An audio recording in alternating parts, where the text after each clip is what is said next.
I'll try and take that to heart to make it really brief. Michael Langley, I've been working at the casino for the last 7 years in internal audit. It's gave me really good access to the casino. I've seen warts and all at the casino. There's some good things and there's some challenges. But I've had that access, and I think that will serve us well as we meet the competition of the Cowles tribe, as well as my accounting background. So that's a quick snapshot. I hope you've seen the other videos. I really encourage everybody to watch them. Thanks.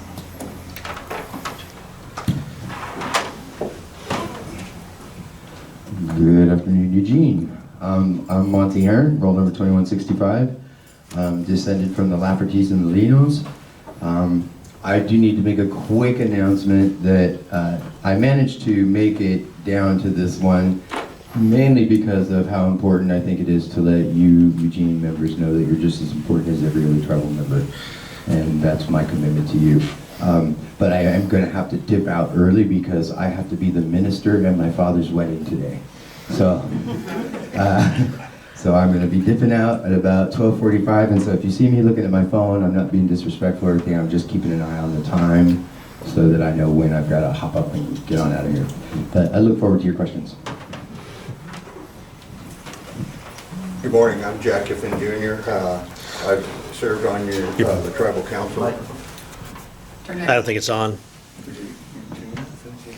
You're talking to it. I've served on the tribal council for you, the membership for the past 12 years. I haven't made it to the other two forums for family reasons, and I performed a ceremony at the Veterans Powwow for the Oregon or the Eugene area Veterans Biking Club, and I made it down today. I'm wanting to hear the questions and hear the answers because I think it's very important that you listen to the membership, not talk to them.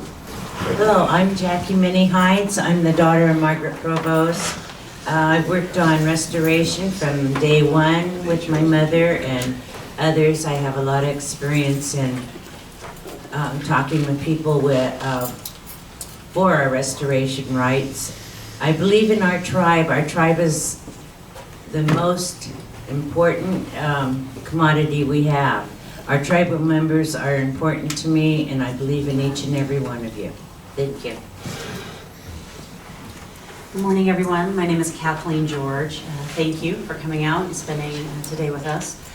My 20-year career has been spent serving tribes and helping them solve problems and accomplish their goals, and I would be honored to take these skills to our tribal council. I've worked for our tribe for 10 years, first in the Department of Natural Resources, and the last 5 as the director of the Spirit Mountain Community Fund. But I've had the opportunity to work for other tribes through my consulting business, and have worked at the state federal level to help tribes accomplish their goals and make life better for their tribal members. Thank you for coming. Good morning. Thank you all for being here.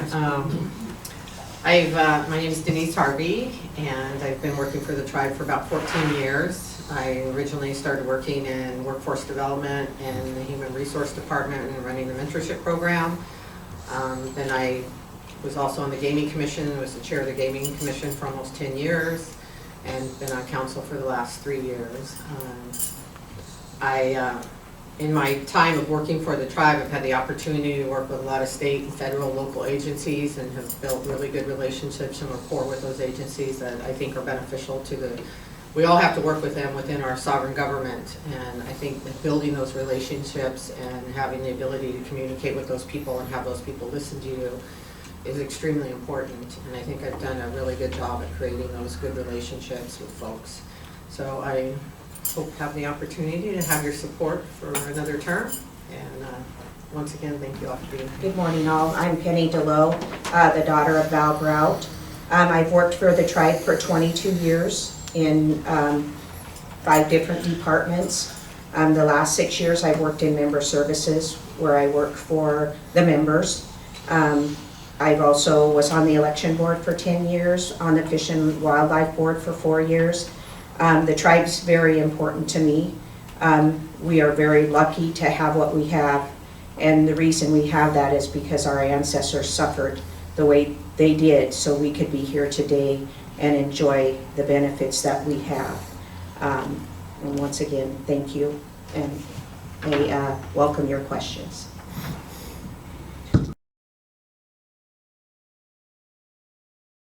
Okay, so I work in enrollment, have worked in enrollment the last 6 years. I'm the manager of the department. I don't agree with bundling. I will come right out and say that. I've stressed it with this one. Previous to this one, the one that Toby put on the table, we had had many discussions on that one, and the report that I did for council and gave to the membership also one night was stemmed from that amendment. You know, he asked for the information, so I went back and got the information and brought it forward. We are going to have to address the blood quantum issue at some point. I feel that there's a lot of true Grand Round members that cannot be enrolled, even though they can prove their descendancy, their blood quantum, and it's something that at some point I hope we address. But if we do bring it to a constitutional amendment, I would be one that would push that the membership is allowed to vote on every single issue singly. Thank you. Thank you. Yeah, I guess I have a lot of thoughts on that amendment. So, you know, I'm kind of concerned about the many conversations, because when I got on council in 2013, we hadn't had one meeting about the parent on the roll. It actually, were sent an email when the ATP went out. By the time I saw it, there had been 5 signatures on it. It went to LAC. That's when I questioned why we hadn't had a work session or conversation about it. I know then, and I was told in previous years that they had, and I understand that, but there were several new people on council that had not had those conversations. And that's typically not how it works. Typically, if we're putting an ATP forward, we've had some work sessions about it, especially on a constitutional amendment. And I know one person commented, well, it's just a simple fix. And I'm like, no constitutional amendment is a simple fix. So, and I felt that amendment wasn't addressing all the issues. That just the parent on the roll and the parent on the roll time birth. That was a bundle. There were 2 issues in that. So when people say they don't support bundles, they supported that bundle. But then they don't want to support a bundle that has something else added to it. So it's really interesting to hear the different feedback and stuff. People talked about, the floodgates opening, talked about the amendment from 2008, 2011 and how that was handled. This amendment that we added for the definition of Grand Ron blood was a lot less liberal than the previous amendments that went out to vote on. I felt it was a really good choice because I listened to the concerns when we finally did have a work session. The concerns were adding new native blood, adding new native families, and by capping that between the 84 and 99, it did not allow that. It only allowed you to recognize those people that were on that roll, that blood that was already documented within our tribe, and it wasn't going to be adding any new additional blood from other federally recognized tribes. So, thank you, Denise. Running low on time. Okay. Anyhow, I'm sure there'll be many more discussions. This has been going on for 17 years, and it's not resolved. I'm really sad that it didn't get resolved in this last amendment, but hopefully someday we will. You're really out of time. Thank you, Denise. The signs. They're kind of their own character in this whole thing. Go ahead, Kathleen. Okay, so I think we do have to learn some lessons from this most recent experience. And we did hear a lot about bundling. I think we need to hear that the membership wants to be able to vote on these constitutional amendments, one issue at a time. And so I think that's certainly something that we have to give them the next time we come to the table. But before we do, I think we have some real work to do about having an open conversation about where our membership stands now. We need to share the information about our own membership with our people. I asked and was denied that the membership be told what percentage of our current enrolled membership is currently at 1/16th blood? What is at 1/8? You know, how close are we to running out of blood quantum? Because as I'm going around and I'm talking to lots and lots of families, every family I've talked to so far says, we're almost out of blood quantum. Our grandkids are at the end or over the line. Well, if that's true across our tribe, and within a generation or two, we're going to have a mass decline in our membership, that's something we need to understand as we're talking about amendments. So we really need to share the data with the membership so we can all make informed decisions. We do need to help our split families. They've been asking for help since the '99 amendment. And it sounds like, we're going to need to do that in separate proposals. And that being said, then we need to talk about who gets left behind. If it's a small group of people who need a particular fix, but that small group of our tribal members are no less important than any other tribal member. And I think we need to be very open and honest about who gets left behind if the only problems that get fixed are those that are large family problems. So there's something we have to explore. And then I guess finally, throughout all of this, our tribal mission statement states that we strive to be viewed as a compassionate people. And I think as we approach this issue, there has been a lot of us versus them. Who's a real Grand Indian and whose families somebody doesn't feel is a real Grand Indian. And I guess I would call upon all of us to remember our mission statement.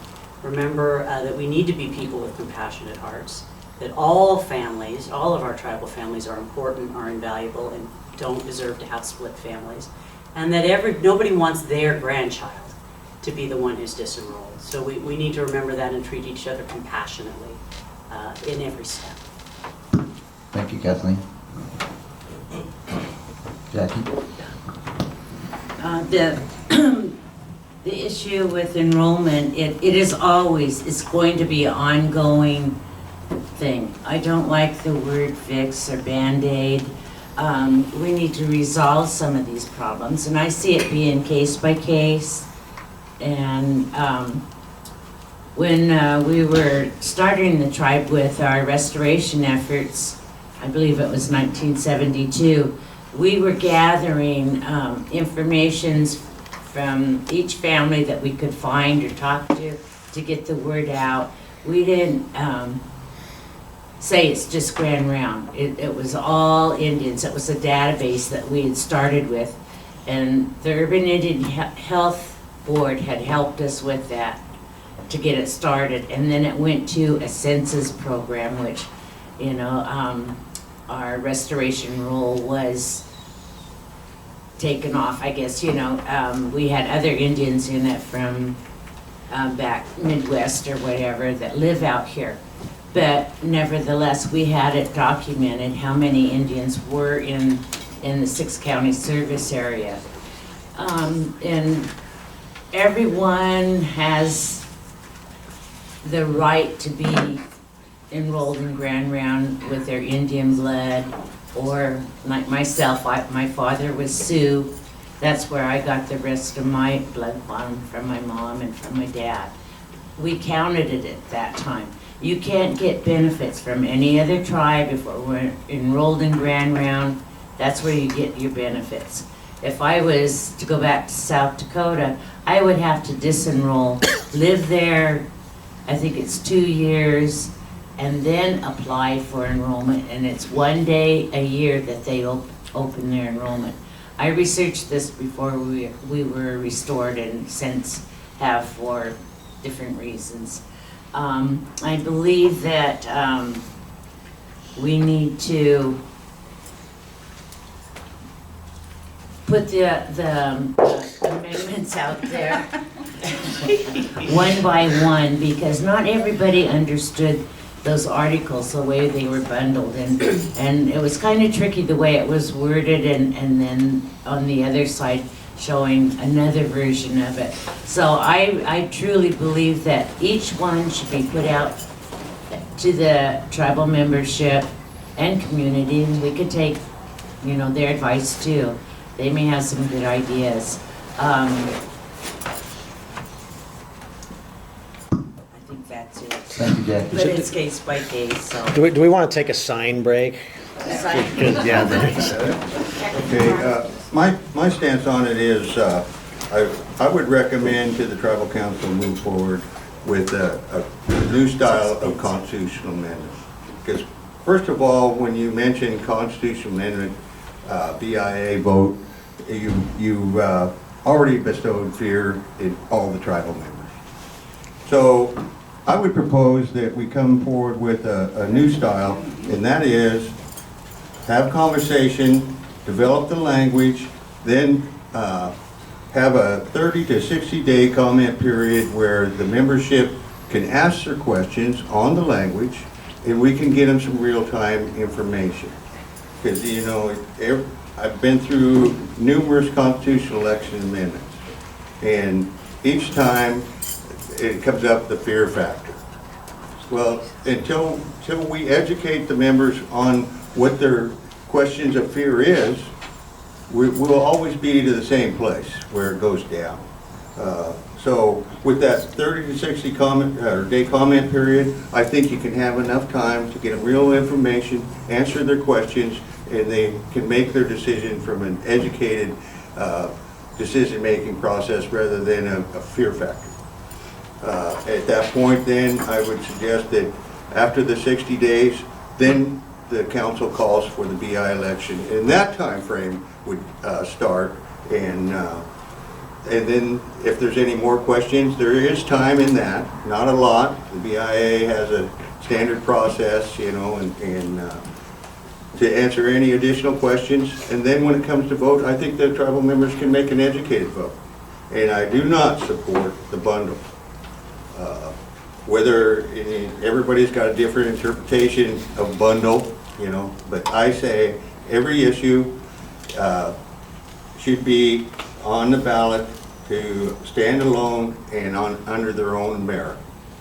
And if the tribal member has an opportunity to get education on those alone, and it won't be so confusing, because this is a very complex and multi-generation issue. Thank you, Jack. Monty? Okay, so a lot's been said already, but I'll just, you know, I'm just gonna basically repeat what I've repeated at every forum. So the tribal membership has been loud and clear about not wanting bundling, regardless of what anybody's personal feelings are.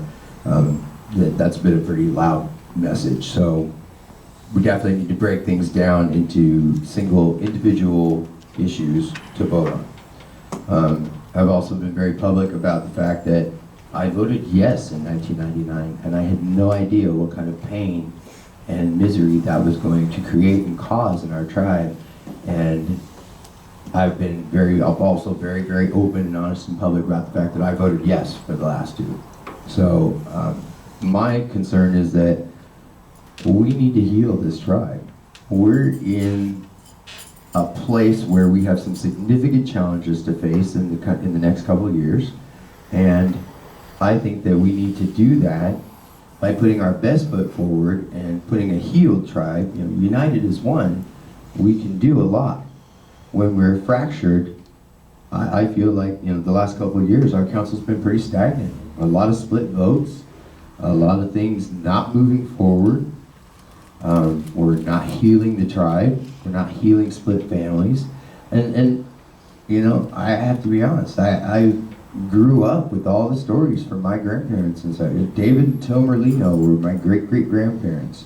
Lizzie Lafferty and Paul Buffalo Lafferty were my great-grandparents. And I think they would be ashamed of us at this point for disenrolling tribal members. I don't agree with the fear-mongering about opening the floodgates. When you say you've disenrolled people, that means they were enrolled. They were not a strain on services then, so adding them back in does not put a strain on our services either, because they already existed. We're not adding people from out of the ether. These are real people who have a real claim to being part of our tribe, and we need to recognize that. So those are just a couple of the things that I want to touch on. And then as far as the BIA, I'm sorry, they are the boogeyman in the room. And I get sick to death of hearing about the BIA. And I've said this in every city. Okay, one, blood quantums is something that was created in the 1700s by the government to help exterminate us. And now we're doing their job for them. By disenrolling people, we are helping the government to exterminate us. That is asinine. I do not want to see us helping the government get rid of us as a people. And the last thing is, it's been pretty public knowledge. People know how I stand on the whole native mascot issue and why we exerted our sovereignty on something like that, when we should be exerting our sovereignty to tell the BIA to get the hell out of our business. They don't need to administer our elections. We don't need to pay them to do that. I don't know how many tribal members are aware, but it costs us a lot of money every time we have the BIA oversee one of our elections. We have to pay them to do that. And we don't need to. That's where we should be saying, I'm sorry, we're a government. We're a sovereign nation. We'll take care of this. Thank you. Goodbye. Okay, so that's what I have to say about that matter. Thank you, Monty. Michael? The enrollment issue was a very, very passionate thing, and I think everybody could realize the parent on the roll, because I'm going to talk numbers here, because I'm a numbers guy, but the parent on the roll, I don't see how the numbers matter so much on that. I think we need to fix those split families, but the numbers do matter as far as in any conversation. In anything we do, we should have sound business or professional practices where we gather data and we make that data available. That's something that me and Kathleen had talked about at the council meetings, that we wanted that data, and it should be available. All our enrollment records, we should be able to query any report that we want out of that. We should know what, be able to project in the future how many people are going to be into the line. All of that information we should have. And I do know a lot of people want to change blood quantum at some point. But nobody's really talking about we should be gathering that data now. If we are registering and signing up our descendants that really don't qualify right now, that's the data that we need for those decisions. And they're important. They're important not just for enrollment, they're important for our endowments. If we're going to decide on that we're really fully folded into perpetuity, into forever, we need that information, and all that information needs to be made available to tribal members so we can make sound decisions, because there is a little bit of a fear factor in these things. And no matter how much I try to tell everybody, we shouldn't fear any constitutional amendment. We always have 2/3 of a vote, and that's a very, very tough obstacle to overcome. A lot of stuff was about the referendum, which nobody's talking about. I actually thought the referendum could be a good deal, because we always have that 2/3 membership vote where we can make a good decision on. So I didn't really have the fear of the referendum. The other thing about that fear factor is, as council members, I think we should tamp down that fear. I heard a lot of rhetoric about council members were trying to ruin the tribe. And I think that's an opportunity to show some leadership on council, to tamp down that fear. I think every council member always has the best interests of the tribe. I don't think anybody's trying to ruin this tribe. And in order to be united, I think it's important that council puts out that face too. And they let their people know, that their supporters know that no, that's not it. Everybody has the best interests of the tribe, but we just have different ideas of how to get there. Thank you, Michael. I'd just like to remind the candidates on the video, it's really nice when you speak up into the microphone so the people outside can hear you and watching. So I'd like to open up to the audience for any questions you might have. Now you can ask from right where you are, and I can repeat it on the camera. You can come right up here and go ahead. I just had a follow-up to this question, because I heard it alluded to but not addressed specifically.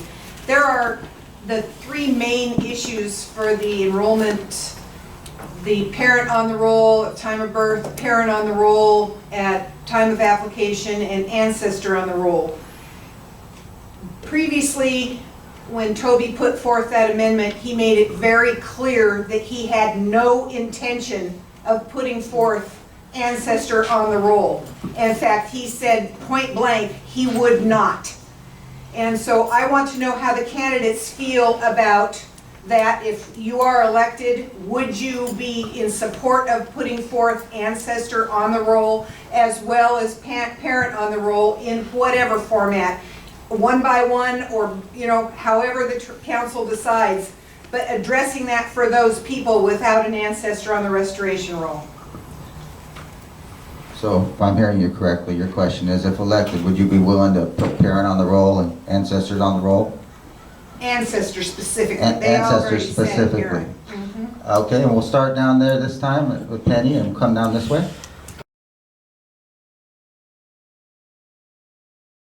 Okay, I did kind of address that a little bit because I have to agree with her. There is a lot of people that meet the 1/16th Grand Round Blood that does not have an ancestor on our rolls. How we would look at it, there would be a lot of research to do on it because I agree with Michael, the number factor is huge with our membership. But I do agree that we need to look into that. We are enrolling mostly our last generation. That's been research that Jolanda and I have done. And it is going to have to be addressed at some point, and not too long down the road it's going to have to be addressed. So I do support looking into our ancestor. If you can prove 1/16th Grand Round Blood, you have the right to be enrolled. And that's my opinion on it. Just one thing, Clifford, that I want to address that Monty said. The BIA does not charge us to do the elections. We opt to pay for those elections. Okay, so we don't actually pay the BIA. I just wanted to make that clear.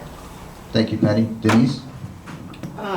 Yeah, and I do believe, I did try and address that issue when I put the amendment forward. That's why I stopped the parent on the roll at time of birth and the parent on the roll at time of application, because not all issues were being addressed. And I look at our tribe as we have, three groups of people. We've got the people that have the parent on the roll issues, we've got the people that have the ancestor on the restoration roll issue, and then we got a big group of people that have no issues whatsoever. And that big group of people, are a lot larger than those other two groups. I think the ancestor on the roll issue is a smaller group of people. It's from what we can tell, we haven't actually gotten the numbers that Kathleen asked for, and we actually did have an ATP out on the table to get that information. We did not get enough signatures for that. So I don't, I felt that this language was different than in 2008 and 2011. It was a lot less liberal. So I felt that because 2008 and 2011 and people didn't like the language that was in those, that they would value this one and be okay with it, because it really did cap that amount of people, the blood, all that stuff. It's already people that are in our tribe. It's already people that have blood documented in our tribe. But for whatever reason, it wasn't supported by the leadership. There was a lot of fear factors going on in there, and that's really disappointing to me. I don't mind people opposing a situation, but I think it's important that if you're going to oppose something, be honest and truthful about it, and not put scare tactics into people's minds. And there was so much controversy over the whole amendment that I think some people just, we showed 500 people didn't even vote. I think people were just disgusted with all the pros and cons and the fears and misinformation, and somebody's telling them one thing and somebody else is saying something else. And so I believe that I have shown that I do support fixing that issue, and I've really tried to make a really good pitch effort to make something that was comparable to all parties involved. And when we originally had that first meeting, it seemed like it was. But then when it went out, it was a whole different story. So Thank you, Denise. Kathleen? Yes, I think we have to listen to the membership. They're saying that they want more of a role in being able to express their feelings and their decisions on these issues. And we need to hear that, and we need to provide them. And when I said that we do need to be open and honest about who is included in any given amendment to our enrollment ordinances and who gets left out, you know, I mean just that. I think Denise summarized it well. Broadly speaking, there's folks with parent on the roll issues, there's people with blood quantum issues, and there's people with ancestor issues. And when we choose to only address, you know, one of those or two of those, there are folks and families who are left behind. And so I do think we need to have, before we articulate exactly what are the amendments we wish to bring forward next time, there needs to be an opportunity, a broad education and discussion opportunity where we share the data we have about where our tribal membership stands now.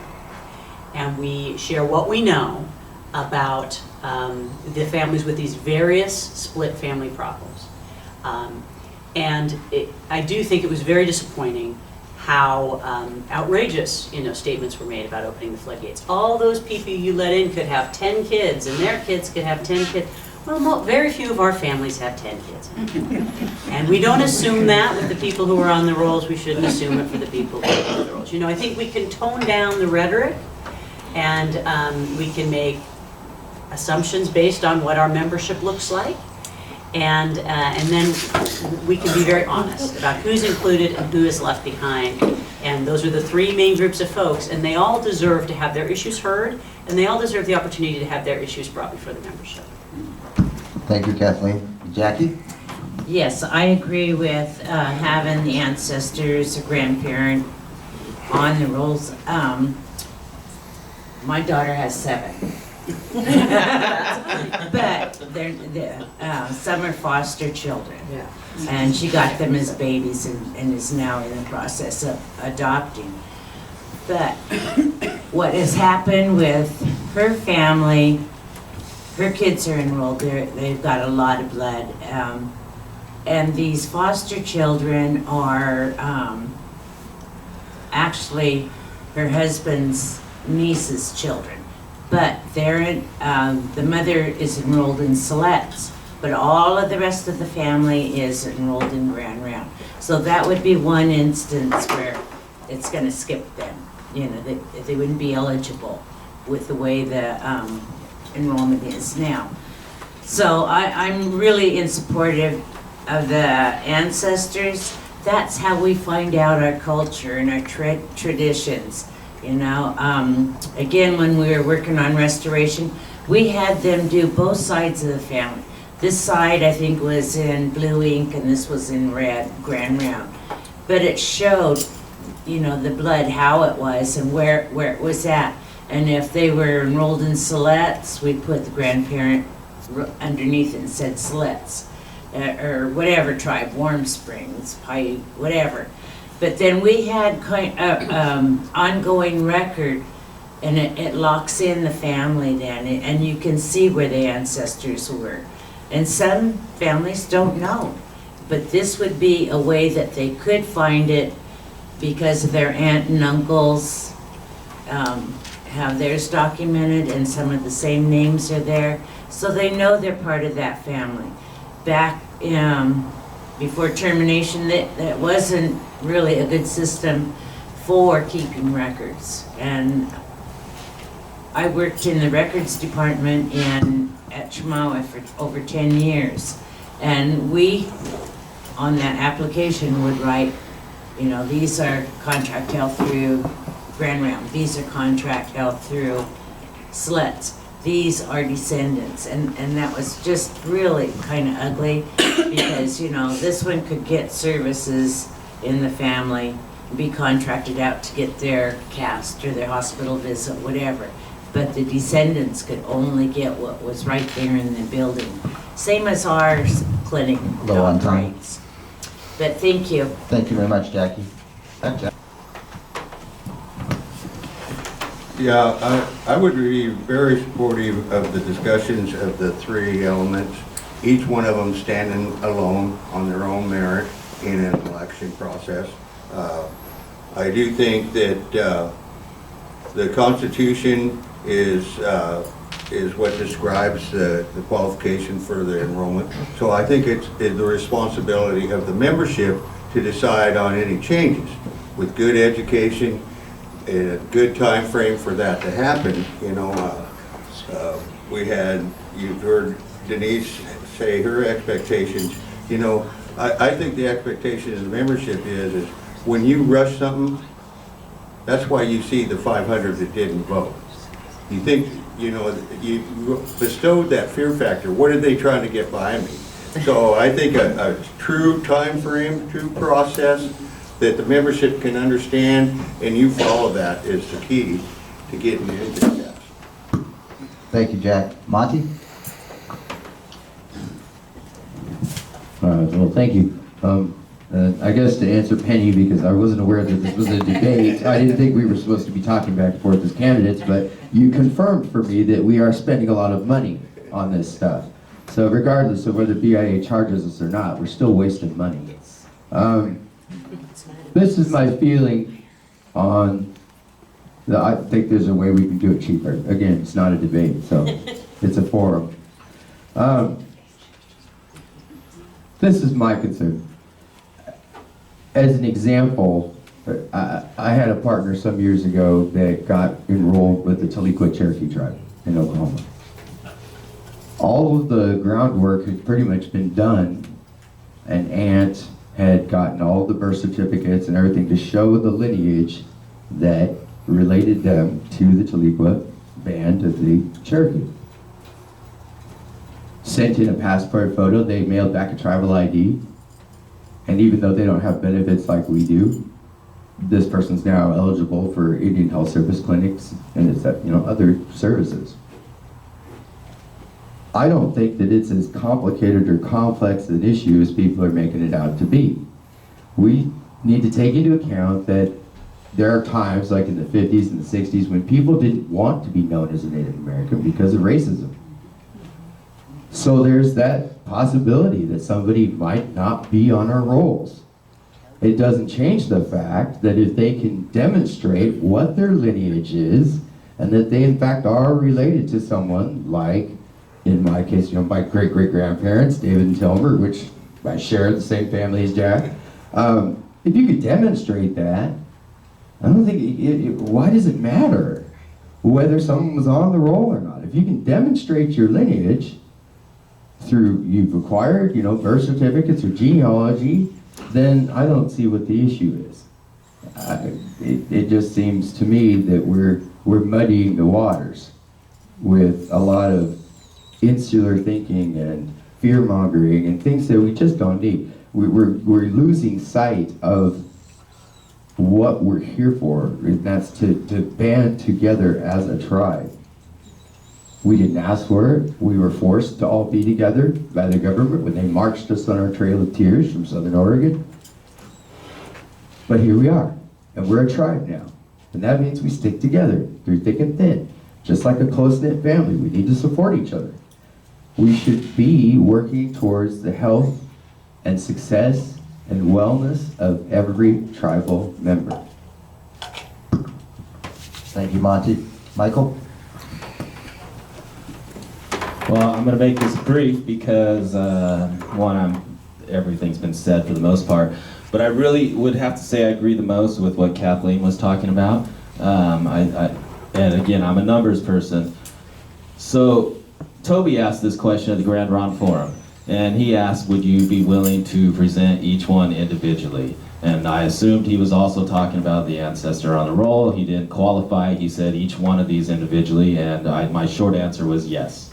And I don't think there needs to be too much more discussion about that, because we should put it out there. Now, a lot of people argue that because it's a small number that they won't get the votes for it, but I would argue that because it's a small number and we provide good data initially, that might be the reason why people don't fear it, and that might be why people say, yes, this is something we should do. Clearly, it's just a small number.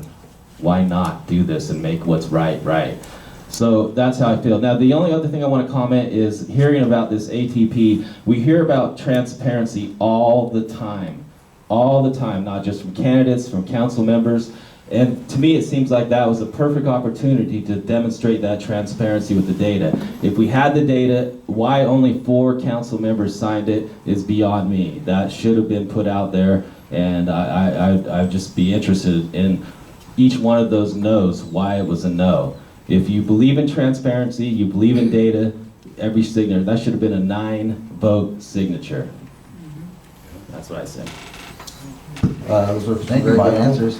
We do have another question in the audience. What experience, education, or skills have prepared you for success as a tribal council member? Can you say The that? question was, what experience and skills has prepared you to be, if elected, a council member? Education too.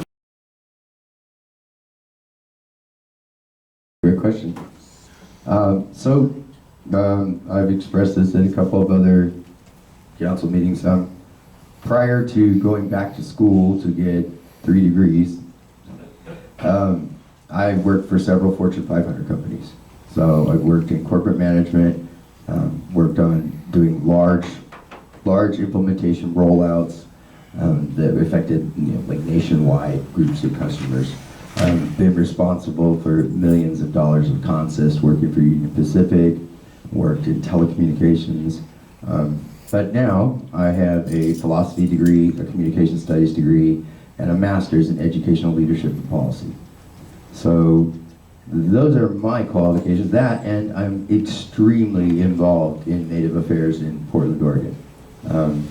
I, in conjunction with the ACLU, made a tort claim against Portland State University so that they had to grant every Native student on that campus the right to smudge in their apartments under the Native American Religious Freedom Act.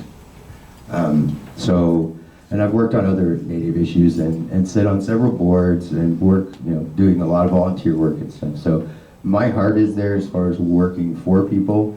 I'm about bringing people to the table and having conversations and good dialogue with people.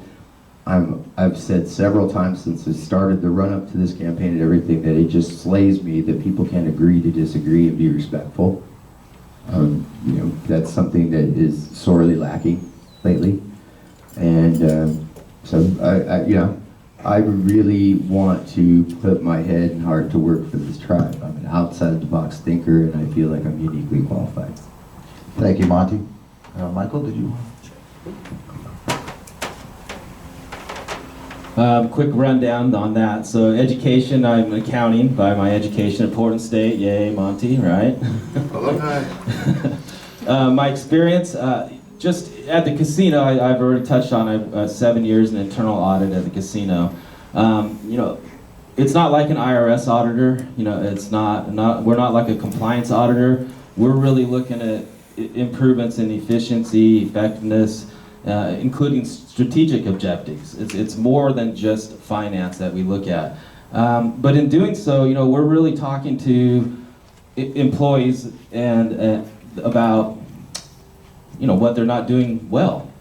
And so you have to have a lot of soft skills to do that, to be able to not just get the information out of them, have a conversation with them. You also have to be able to show them that although they're the experts in what they do, you really understand process, and as an outside viewer, you can add something to that they may not have considered. And you don't do that by beating people up. You do that by listening, and that's one of the skills that I've really developed, not just in at the casino, throughout my life. And that's the only way you get buy-in from managers, employees, everything. You listen to them, and then you make sound decisions based on what you've learned from that. So I've also done a lot of volunteer work. I still do some accounting for some nonprofits because I find nonprofits, they're great at their mission, but they're not so good at the finance part of it. And so it allows me to come in and do some consulting at the same time that I'm doing the actual accounting. And I love it because there's no better thing than to help out a nonprofit that way. And then I would say the only other thing is also my work experience. I've been store manager, operations manager. Every element of business I've been involved in. And I think those are the skills that we really, really need going forward in our tribe to face the challenges that we have. Thank you, Michael. Jack? It's on. Yeah, first of all, I'll address the educational piece of it. I come from a generation where I grew up during termination era, and the tribe wasn't active at that time, so affording education was a lot harder than it is today. So I do have some education. I got a couple of years at the U of O, and so that's my background in education. Experience, I do have a lot of experience. And one of the things that's brought this tribe to the level it is today is a lot of people without the education but with good work experience. You can look back, there was probably just a handful of people that had education, tribal members that had education back in those days. And we've came a long ways, we've been very successful because of that experience. And I have great work experience. I've owned several businesses. Probably the most successful one was auto parts stores. And I operated and managed that, all elements of that. I do have some skills. They're not really related to tribal council. I've got a certification. I used to be a pressure vessel welder. Very good profession. It don't take a college degree to be a welder, but I tell you, from my experience, it's those type of jobs that a lot of our members that don't go to school and drop out of school, the hand-eye coordination is within our people to do that. I have other skills as far as I'm not a big talker most of the time, because my ancestors taught me that when you talk to your membership, you're there to listen to their concerns.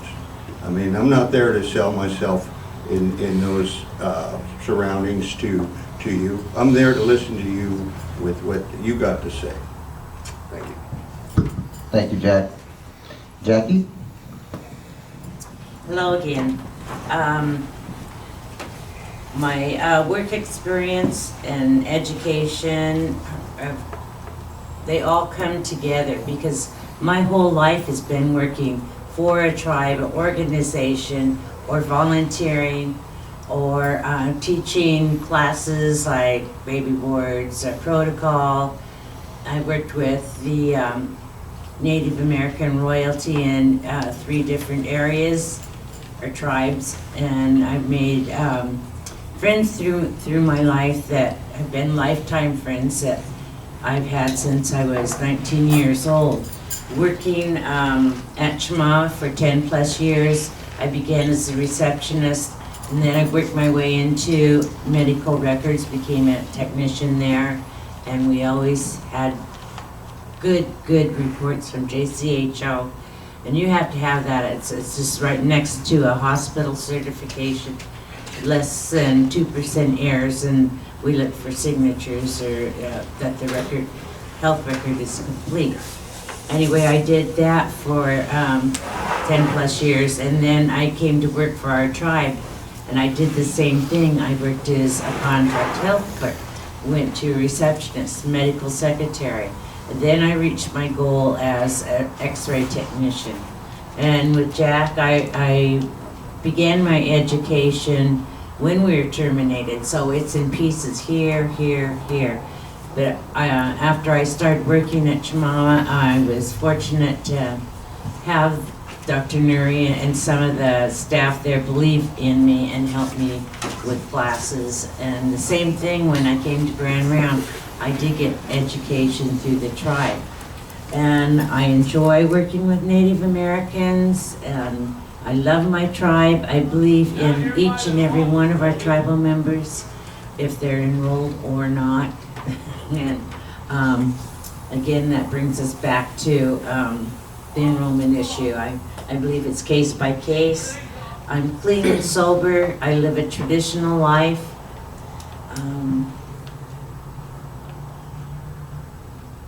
The visions we had when we first started this tribe were very important.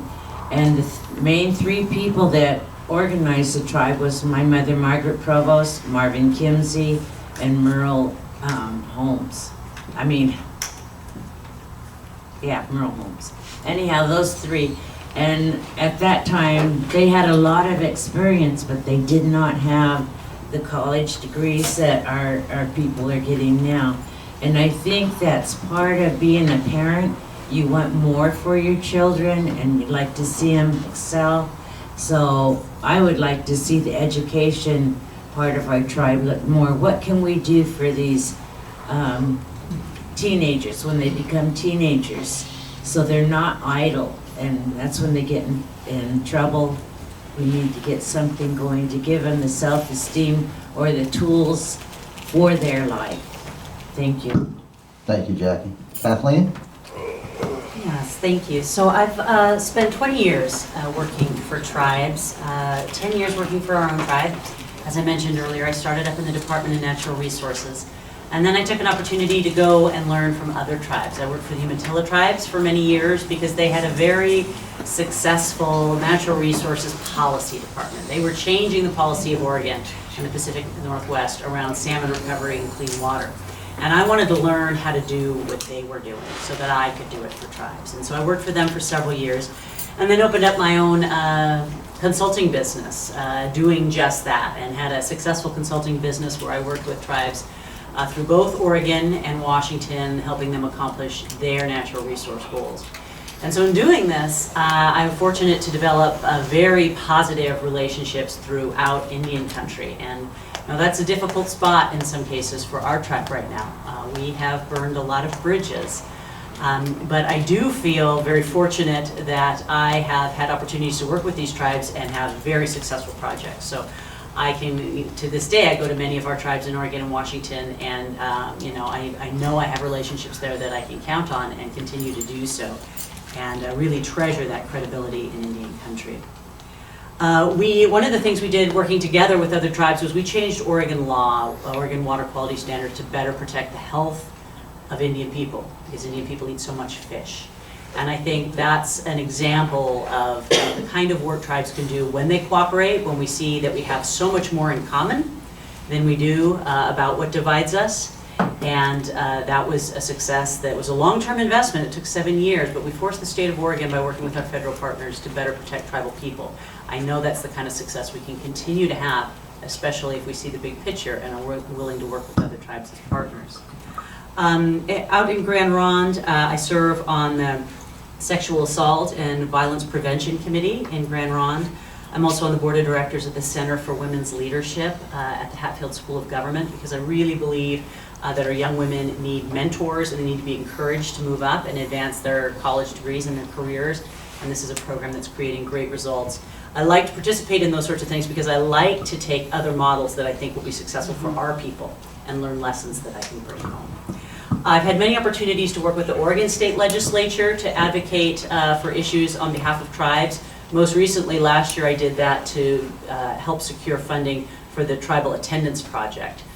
Both me and other representatives of other tribes, I just went as a tribal mother to say we absolutely positively must have the state of Oregon step up and provide resources to help rural Indian kids who are not finding success in the school system. So I have very positive relationships with Oregon legislators. I've had many opportunities to work with the governor's office and to work with our congressional staff through the Hatfield Fellowship. Of course, the governor, we're in a fortunate place, is a friend of our tribe, and I'm very happy to have a very positive relationship with her. She gave me a call this winter when she wanted to reach out to the Burns Paiute tribe with all the work that was going on out there. She said, when this is all over, what can we do to help Burns? I know you're out there helping them with their education planning. What would help the Burns if I can do something for them after that? So I'm glad we have the kind of relationships that I think will continue to advance our tribe's work. Thank you, Kathleen. Denise? Yeah, well, I've worked for the tribe for 14 years. Previous to that, I worked in an LA County Emergency Room Trauma Center for 18 years. Well, 16 there and 2 years at Providence Hospital here. And I will say, in that experience alone, you learn You know, you gotta be accurate, you gotta be efficient, you gotta have great organizational skills. It's a high stress, lots of chaos. And at the same time, you have to take really good care of your patients and have really good communication skills with all levels of people, from the physicians to your transient patient that's laying in a bed. So I think those years of experience, I really say, really gave me kind of my work ethic and my heart and soul and my perseverance to who I am today. You know, I worked in the when I originally got hired at the tribe, I was hired in the HR department for the mentorship coordinator. One of the things that I did when I got there was I identified that there were some gaps that we had in the hiring process and getting our tribal members to work. Luckily enough, I had the general manager at the tribe at that time and the HR director at that time was very supportive of me coming in with ideas of how we could improve those gaps, and allowed me to do that. Out of that, I came up with the workforce development program, and that was kind of an arm of TARO and 477 program in social services that we have today. That program worked really well, and I was really successful at getting a lot of people to be self-sufficient, and that's what it says in our mission. As you know, when you read our mission statement at the tribe, it talks about that. So, and then, I went to work for the Gaming Commission.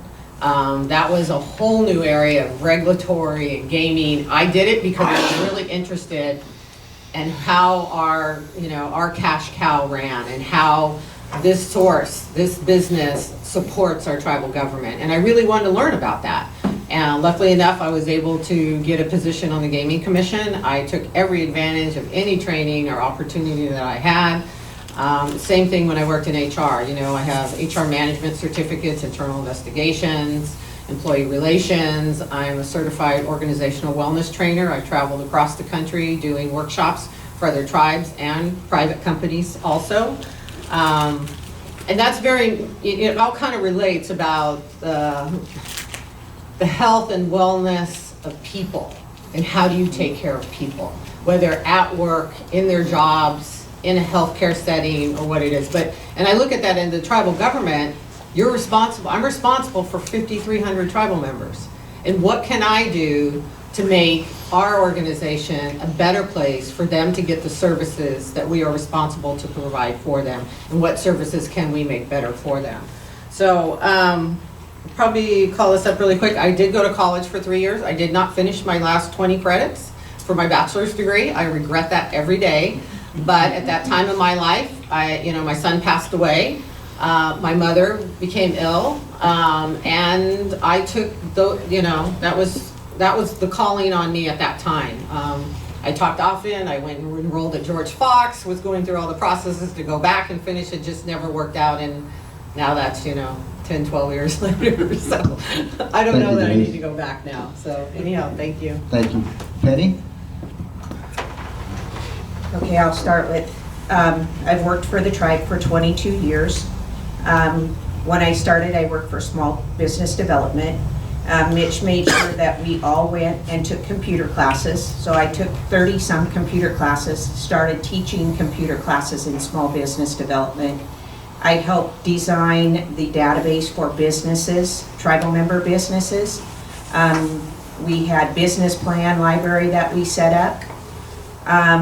From there, I went to work at Contract Health. I took medical terminology courses, 2 of them, to help with my job there. From there, I went to finance. In finance, I took financial courses to help with my job in finance. I went to records. I got my records management certification, and as Denise, I went back and thought I'll go back to school and get my associate's degree.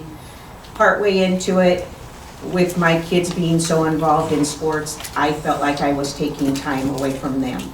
So I didn't complete my associates, but I have taken a lot of courses. I work with the membership. Last 6 years I've been in member services. We talk to members daily. We have the burial benefit, which is an emotional piece of my job. Contract Health was another one of probably my most favorite, but the emotional piece of it, because you're talking to the membership and then you lose them, and that hurts. And same with the other programs that we have. Working with the membership and working throughout the organization and in all the different areas that I've worked at, I understand the way our organization works. The last 6 years, out of those 6 years, 4 of them, I've done the budget process on my own. The first 2 years I had help with it, but the last 4 I have. So I understand the way the budget process works. And thank you. Thank you, Peg. So I've been informed by the candidates that they possibly want a little break, but I'll definitely get your question up after that. And go ahead and we'll take a few minutes here. We can fill him in. What my main question to all of you is it on? Yes. Okay, I work in a small business development area. What I do is I'm called a procurement counselor. I work for the Oregon Procurement Technical Assistance Center. There's also in Washington a Native American Procurement Technical Assistance Center. The benefits out there to our tribe as a tribe are huge. The benefits to Native American small businesses are huge. I have tried to approach the tribe in many different ways and said, I want to help the small businesses. I want to help the tribe itself. I've been doing this for over 12 years. I really know what I'm talking about. And so we are the only tribe in the Pacific Northwest, to my knowledge, that has not taken advantage of any of these services. So what are you going to do to look into this and not only just help the tribe to be a certified, such as an 8A certified tribe, but help all our small businesses and encourage people to start small businesses. The tribal people and the tribe itself could benefit hugely from this. We could have more economic development and, you know, not just for the tribe, but for individual people. And that is what my question is. What can you do, what would you do as a tribal council member to help the tribe and the small businesses within the tribe? Can I? Because I'm gonna have to go. Okay, so we'll go randomly this time. You raise your hand and then we'll go. Monty, you go first. Thank you to the candidates for letting me, by the way, because I will have to go soon-ish. What would I do if I were on council? I would encourage anything that we can do. Being in Portland, I've had the luxury of actually getting to see ONABN, the Oregon Native American Business Entrepreneurial Network. I've taught classes for them. That's awesome. That's great. I would love to see us create a small business development position maybe, and have them write grants to see if we could, you know, be able to issue some micro grants to help small businesses get started, or you know. There's money out there. Yeah, I mean there is, and if you're a skilled grant writer, you can get it. You know, that's really the key, is just having a skilled grant writer available to you, and if you do, you can get money pretty easily. I think that would be a great thing to do.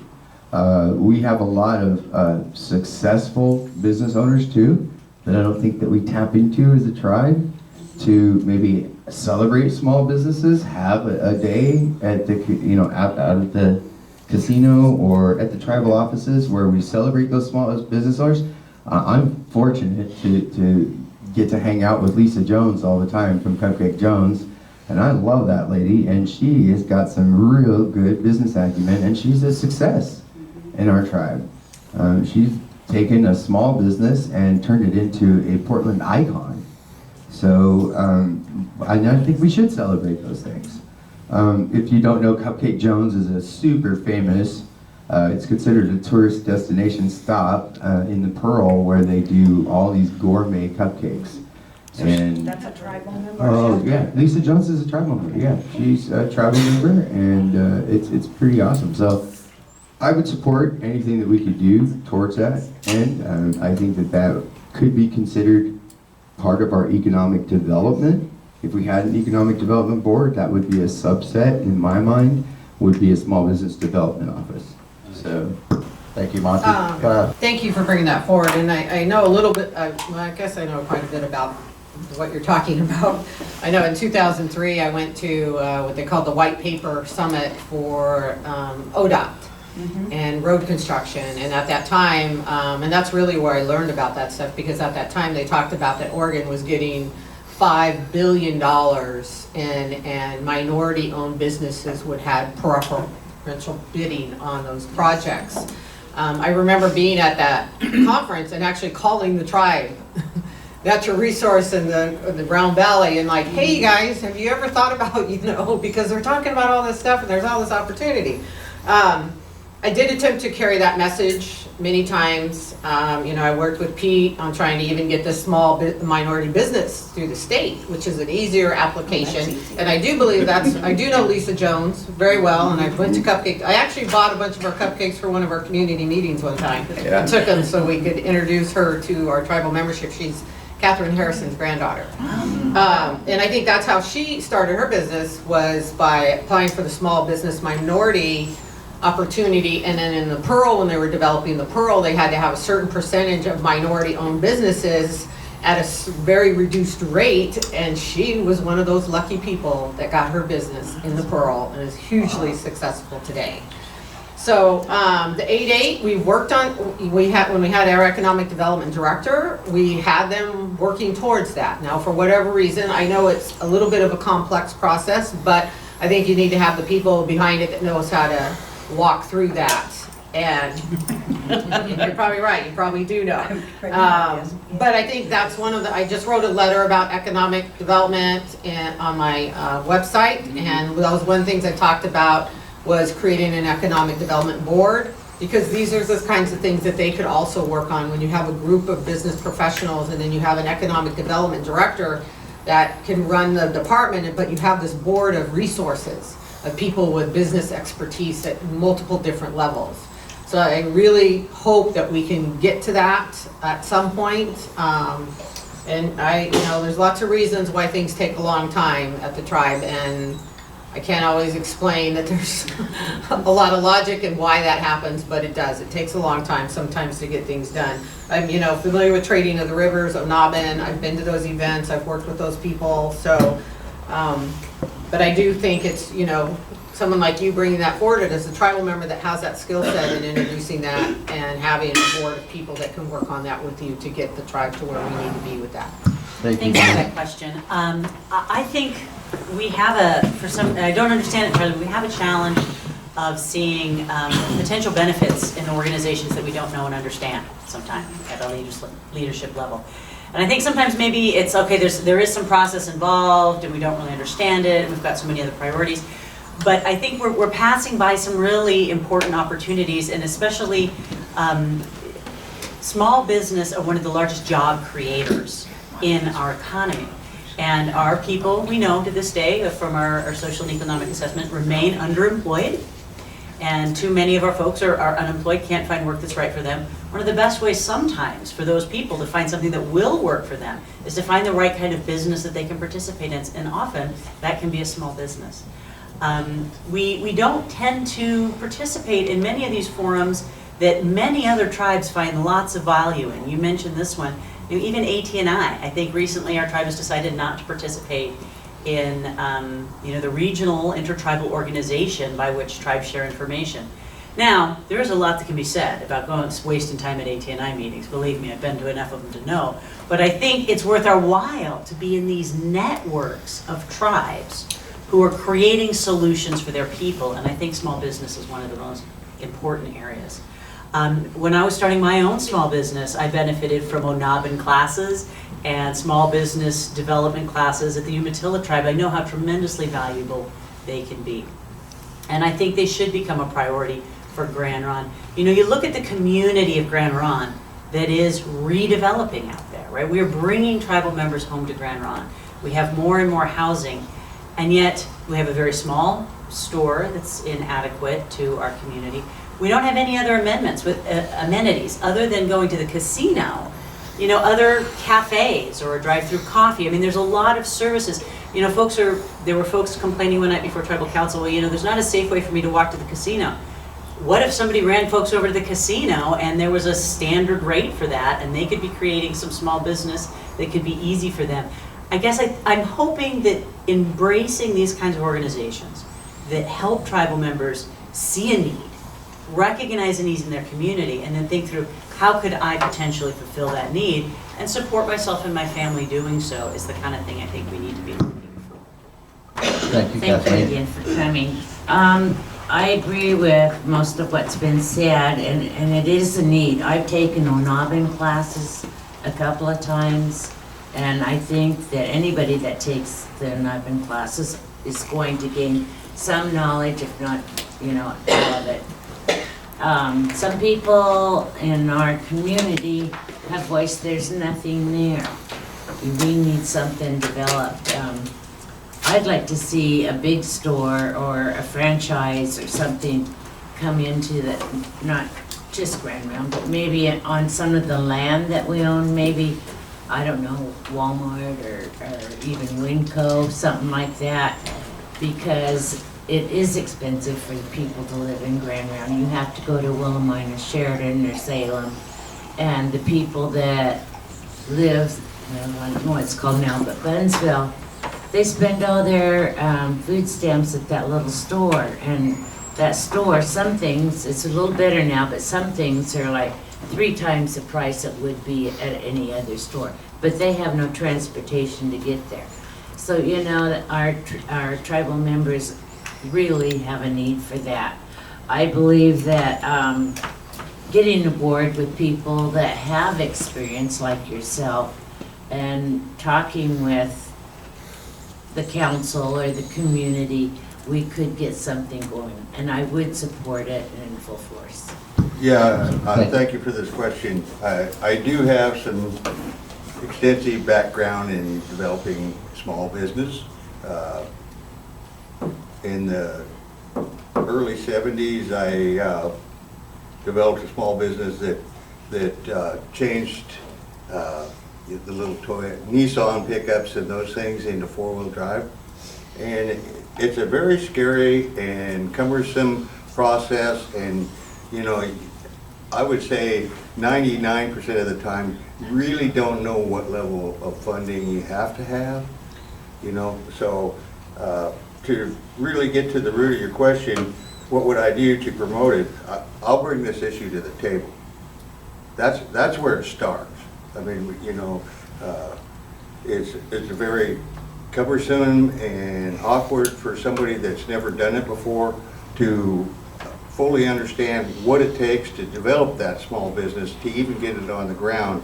And the key is, until you navigate through that whole process, that your ability to be successful is very low unless you have all those tools in the startup process. So, thank you.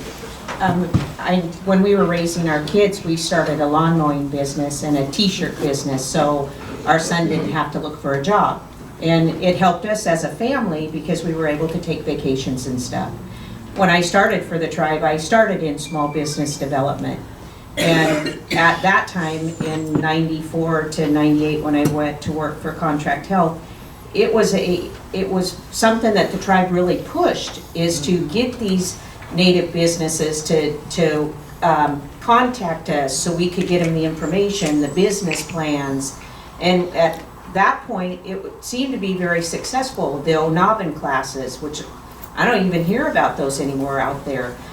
We need to get back into developing the information for these businesses that tribal members own, so when something comes forward, we can say, okay, call this person because I know he's in that kind of business, to help our membership develop, which will develop the tribe in the long run. So I asked her to email me because in member services, we have people contact us, even though that may not be our function, but when they call us, we try and get them information getting that information, if somebody calls us, we'll get them in touch with her so we can help the membership. Okay. Well, it's a good question because, small businesses really drive our economies. And I'm surprised because I also noticed that Onabin, or Onabin, I've never really known how to pronounce it, I've always gone with Onabin, it used to be in smoke signals all the time, and I don't see it there anymore. So that is something that's a start. Let's advertise that better. Just repeat a lot of what everybody said already. But I think we need to have a place for networking. So even our tribal people can share some networking opportunities that they don't get. I'm reminded of when I was younger and going to Catholic school and going to church, how all the Catholic businesses were in the flyer. And so, you kind of knew these are the ones you should, so we could do the same type of thing for our native businesses. But it isn't just even our native business, even in the local community around the casino. It would be helpful if there's ways to encourage more small business that help support the needs for the casino and in our own local economy. Because right now, we have a lot of employees that come to the casino, they earn their wages, and then they go back home to Salem, McMinnville, or Lincoln City, and we're not capturing their wages in our local economy. It's drained right out of it. So anything we could do local that encourages some local economy, a more local economy. I'm actually a small business owner. It's the smallest of small because it's really just me. So there are some challenges. Sometimes my son helps me, but just in that networking opportunities, I relied a lot on word of mouth. And so anything we could do to encourage the network would be great. And the second thing, or the last thing I want to talk about is we talked about having an economic development committee. So I would be asking you, if I was on council, to join that economic committee, to be that small business component. I would love to. Very good answer to that. Next, go to the next audience member for a question. I have was it me? Okay. Hi. First I want to thank everybody for coming, and I'm really sorry there's not more of a turnout from Eugene, because there are a lot of tribal members that really care. Why they're here, I don't know, but I am so happy to see so many candidates. It's wonderful, and we greatly appreciate it. I put it out there on our family, Parasi Family Facebook, if you ask if anybody had a question they wanted me to ask if they couldn't make it. So this is what a family member put on there. I'll just read it how she put it on there. Name your current top 2 issues that you have with the way the tribe is being ran right now, and how do you see yourself changing those issues?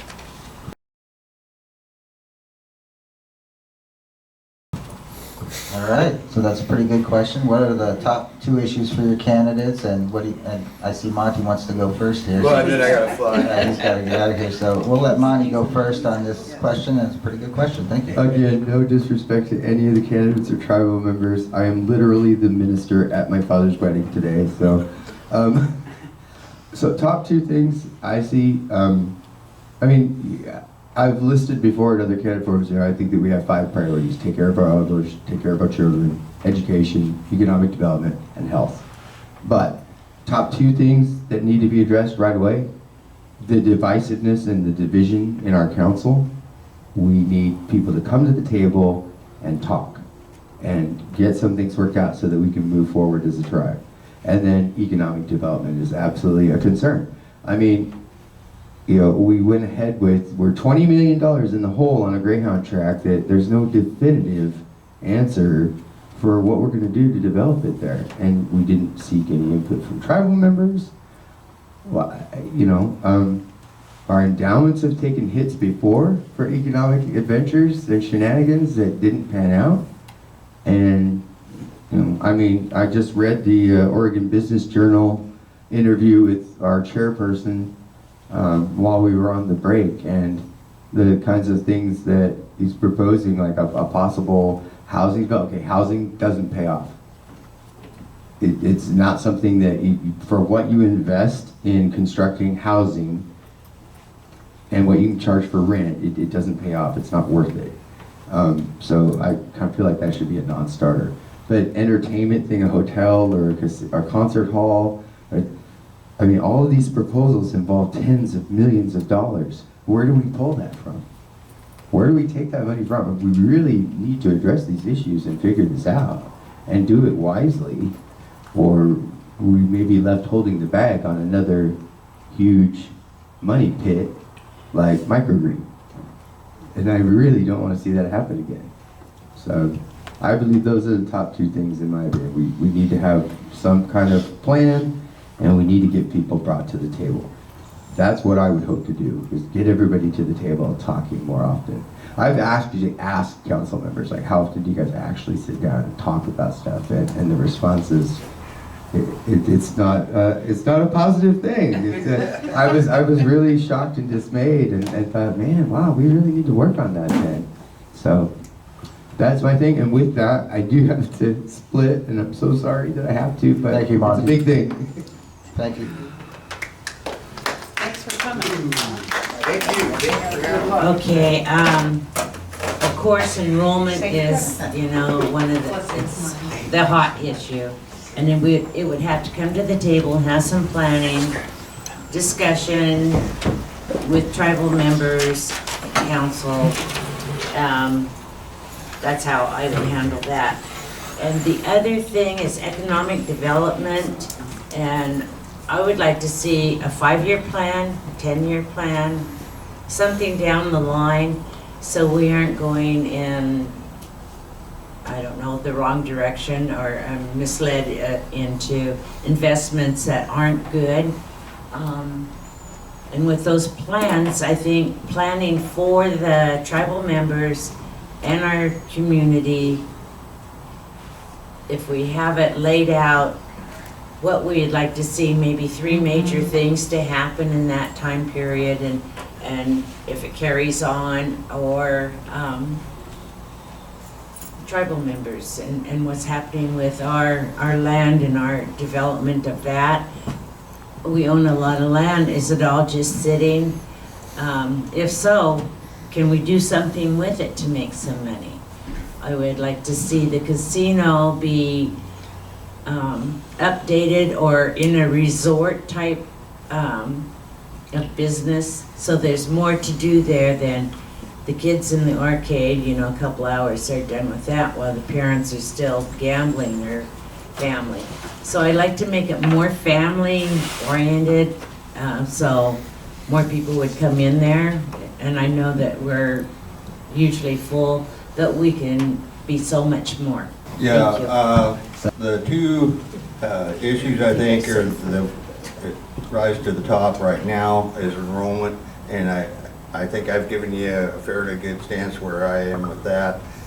I would propose a new style of election process because I think it's a very complex and a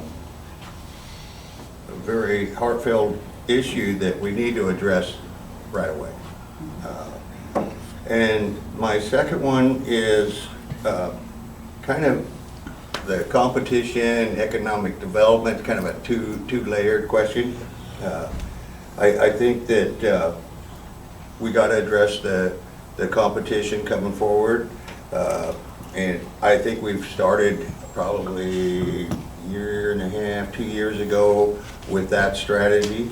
I'm not at liberty to comment a lot on the strategy, but I think you can see the remodel of the casino and the increased revenues and decreased cost of doing operations start to come together to where we're being very successful in branding our casino with the players in developing a player base that is loyal to the casino. So moving forward with the economic development, I'll fall back. I'm old school. I look back to when we got the reservation. We got 9,000 acres of timber. We've been our people, our families, our people have always been timber people. It's a very secure, low risk operation. I feel economic development for this tribe because of our expertise in the timber industry That's where we should be spending our money. You know, you take it, you stop and think, we got 9,000 acres. We harvest 6 million board feet. And the federal government said we'd run out of timber before the 20-year moratorium was on, and we haven't. We've been very successful. We came from 5,000 board feet to 6,000 board feet, and we got lots of timber. And that timber grows at 3.5% a year. And you know, the tribal philosophy has been, if you can't make money on it, don't sell it, because it's going to be worth more next year. You know, we can go out there and we can invest in these high-tech businesses, but that's high risk. And like I said, I'm not a risk taker. I think we need to go back to what we do and what we do very well. You know, we're a leader in Indian country and the whole nation in the timber management business. You know, even the state of Oregon comes to us for ideas on how to manage timber. So that's a success that we've had since the early generations, and you know, I think we need to stick with it. I'm not big on taking these risks. Thank you. Thank you, Jack. Yeah, the two things is the enrollment issue that I think that is going to have to be addressed sooner than later. And I've given my view on the enrollment issue.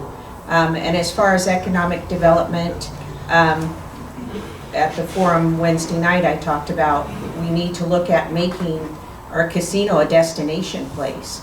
And there's ways of doing that that we wouldn't have to spend millions of dollars to do. A small RV park that brings them there.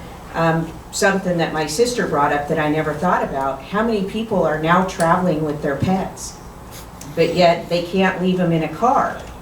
And if they have their motor home, they can leave them there, but they can't hook up to electricity to keep it cool enough for them.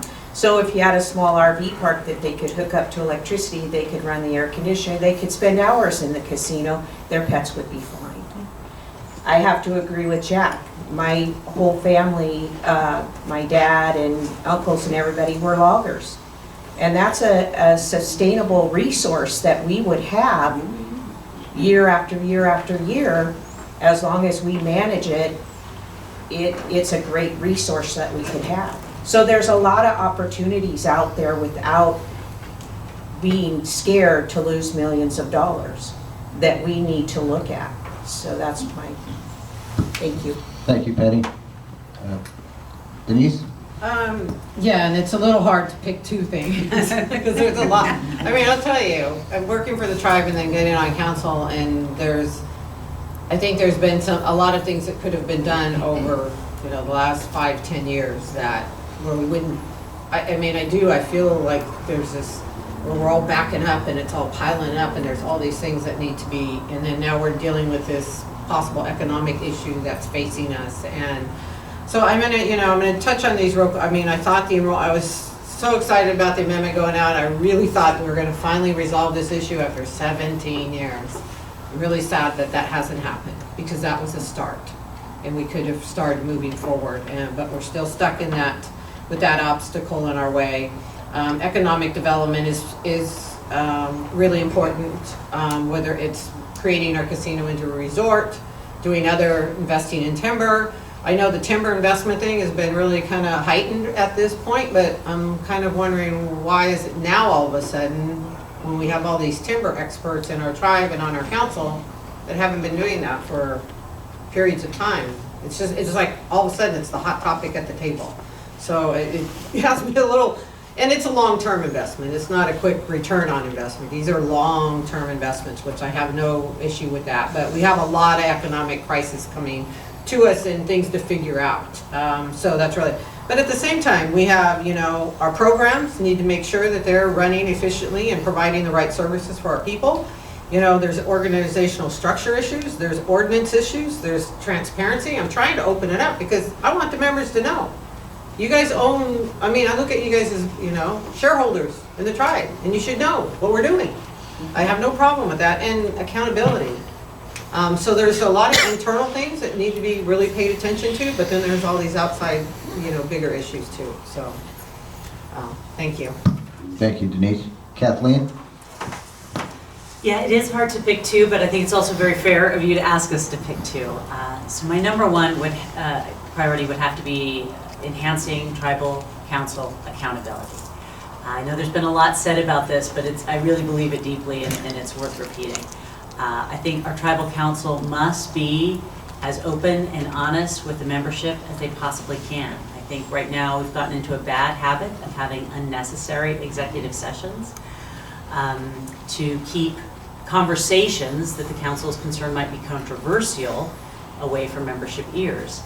And it's okay if something's controversial. In fact, that's usually a good time to check where the membership's at, rather than hide it, or then rather sometimes, I'm always wondering what's going on when you see a council meeting, scheduled at the last minute on a strange time, on a Thursday or on a Friday when most people are out of the office. And so then you find yourself asking questions, and sometimes the answers are not forthcoming. There are times when we have to be confidential. HR matters are another thing, but I can kind of see the way things came down when the investment in California was heading south. It was extremely difficult to find even what was going on, let alone what had led up to it. So I think enhancing our tribal council accountability is my highest priority. And I think that there are a lot of tribal council people who are working to do that right now too. Tribal members should always feel free and should not feel intimidated in asking questions or in voicing other opinions. We need to increase our tolerance inside our government for people who have different perspectives. We can actually learn a lot from them, and that we should be talking to each other more. We shouldn't treat someone who sees something differently as if they're an enemy of the tribe. And our employees shouldn't fear retribution if they have something to say or they have a question to ask. But I think we have a long ways to go in that regard. And I also want to say, I think some of our council are working very hard to make those things happen too. My second priority right now, just because of where we are at this point in time, is I think we have to stabilize our economic stability. We are now looking at the Couts Casino opening. We've been fighting this other tribe in litigation for years and years. Why is it that we don't have a plan in place ready to respond to this new source of competition that will impact our gaming revenues? Where is our plan? We're all talking about, well, we need a plan. How come we don't have a plan right now that's being implemented to help offset that blow? Our Department of Economic Development is in a shambles right now. It really doesn't exist. We're down to one employee.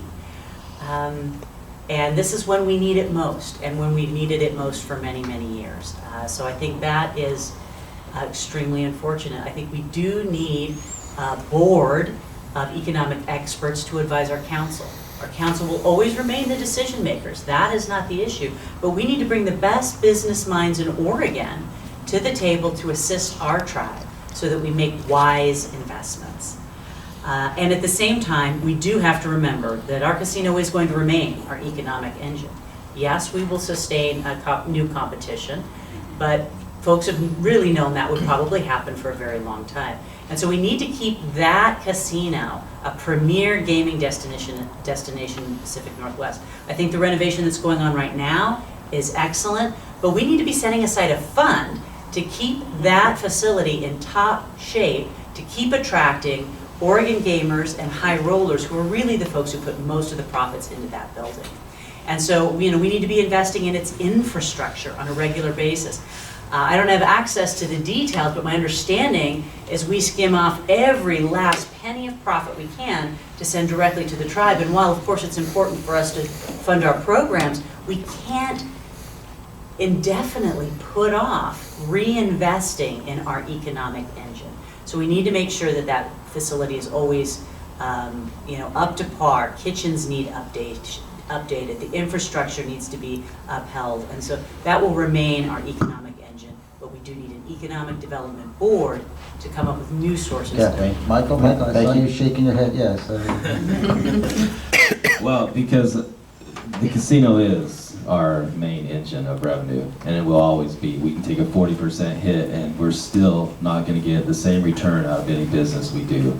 So we do need to do some maintenance type stuff that we just maintain and exceed our level, because we are facing competition and we have to meet that challenge. So the top two issues, I loosely put them into money and culture, and I'll tell you why I think they're both important. And money, of course, the endowments is one of the things I've been talking about.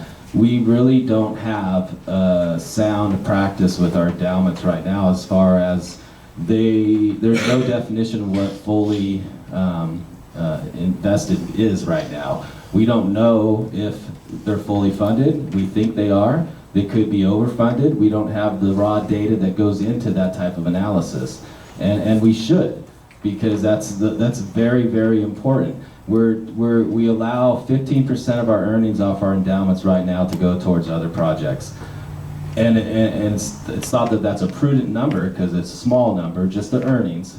But we don't know for sure if that really is, because we don't use actuarial tables, we don't go on life expectancy. We have not really defined our expenses in those programs. They can change at the whim of each council.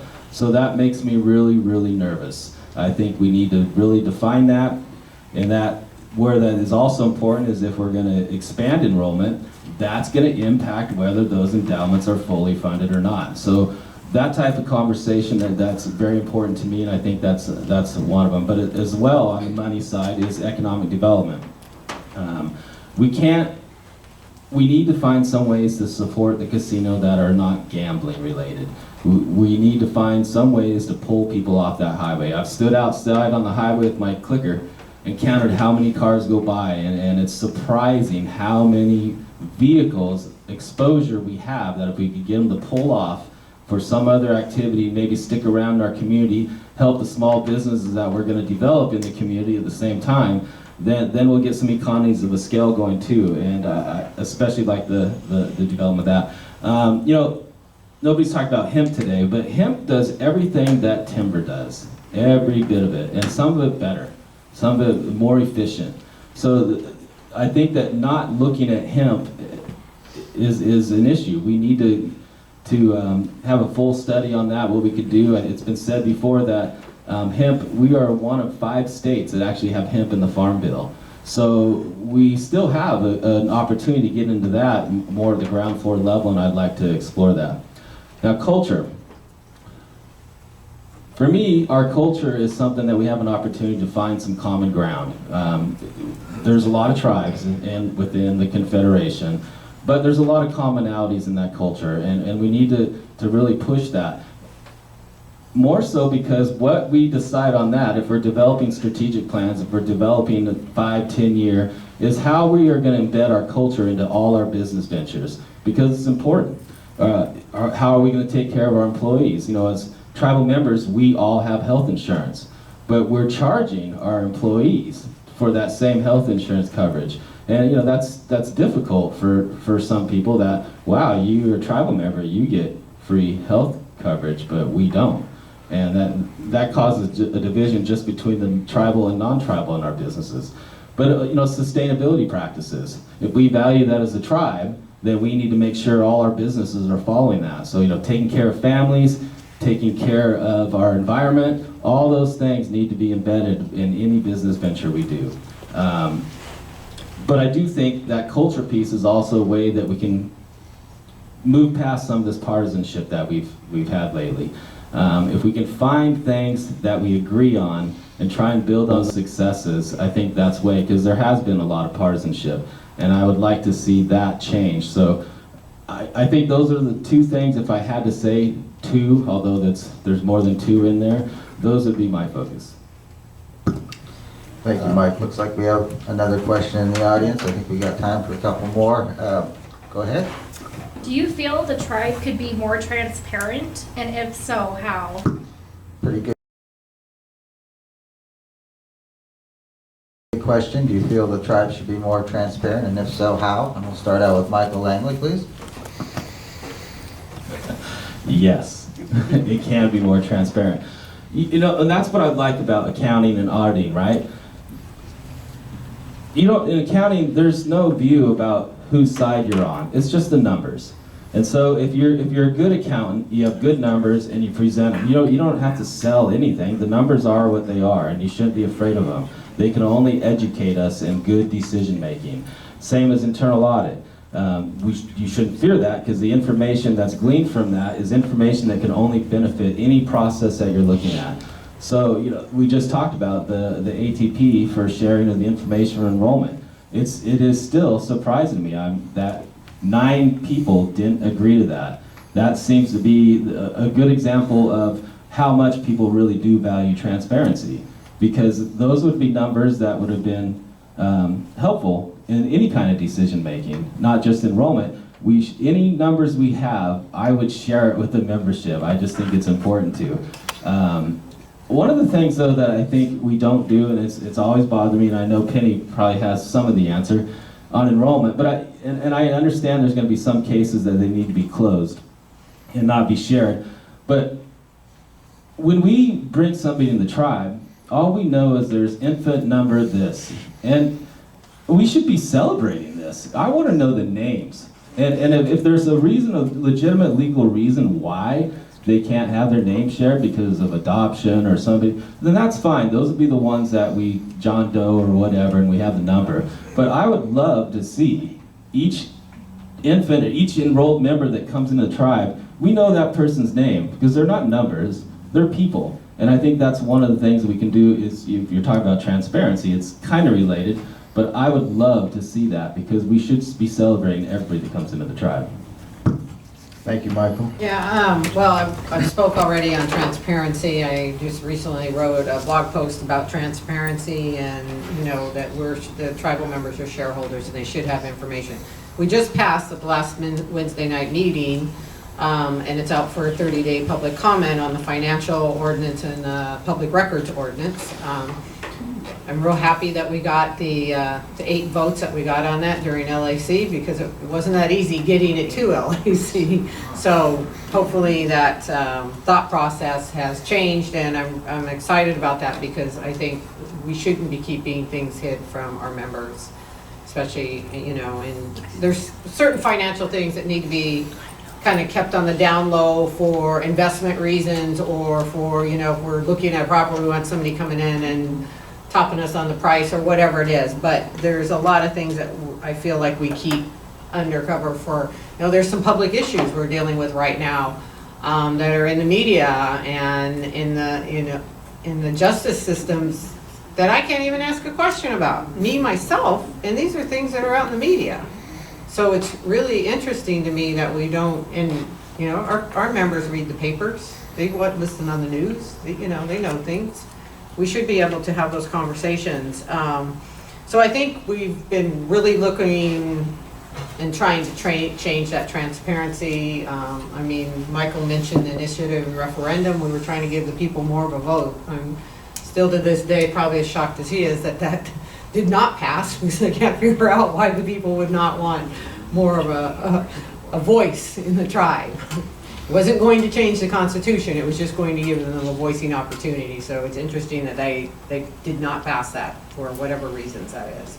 So definitely, I think we're working on transparency issues. I think we've been working really hard on that, and we're getting a little bit of movement in that direction, and I'm hopefully someday we will have a good communication and transparency and accountability and all that kind of stuff.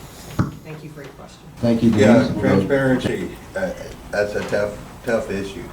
Because here's how I see it. You got old school tribal members that grew up without the social media thing, and new school tribal members that handled that social media thing very easy, very comfortable. Well, with respect to our elders, a lot of them have the fear of the social media. So it's tough to be totally transparent and with respect to them, and totally transparent in respect to the new school people. So it's kind of a tough line, How do I say to the elders, well, I don't care that, traditionally none of our records were left the building. You know, that's tradition for them.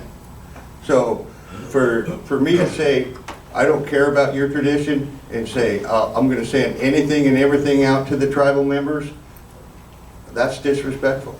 So it's a balance, in my eyes. It's gotta be a balance of respect for both sides. And it's always gonna be a tough issue. Is it enough? Is it too much? And, you know, I'm getting a little more comfortable with this social media thing, so I'm swaying to, okay, yeah, let's send it out there, you know. But if you don't understand social media, there's a huge fear. Thank you. Thank you, Jack.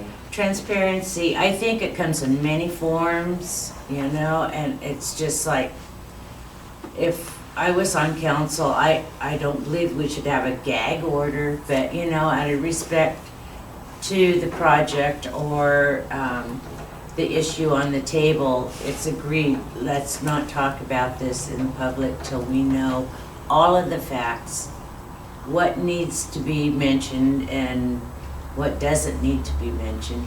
I think it's just doing a good job as a council member to recognize that and communicate with each other, I think would be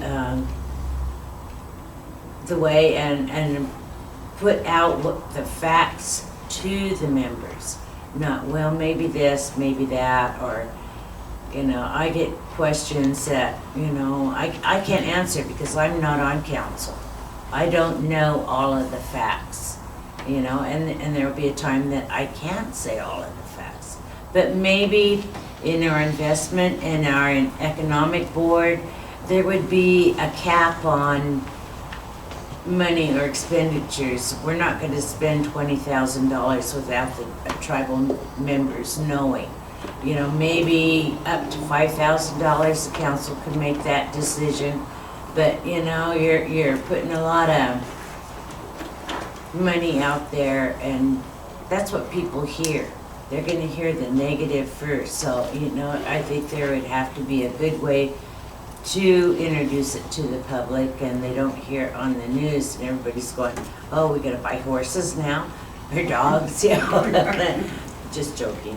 But again, it's communicating with each other, and not everybody uses Facebook or Twitter.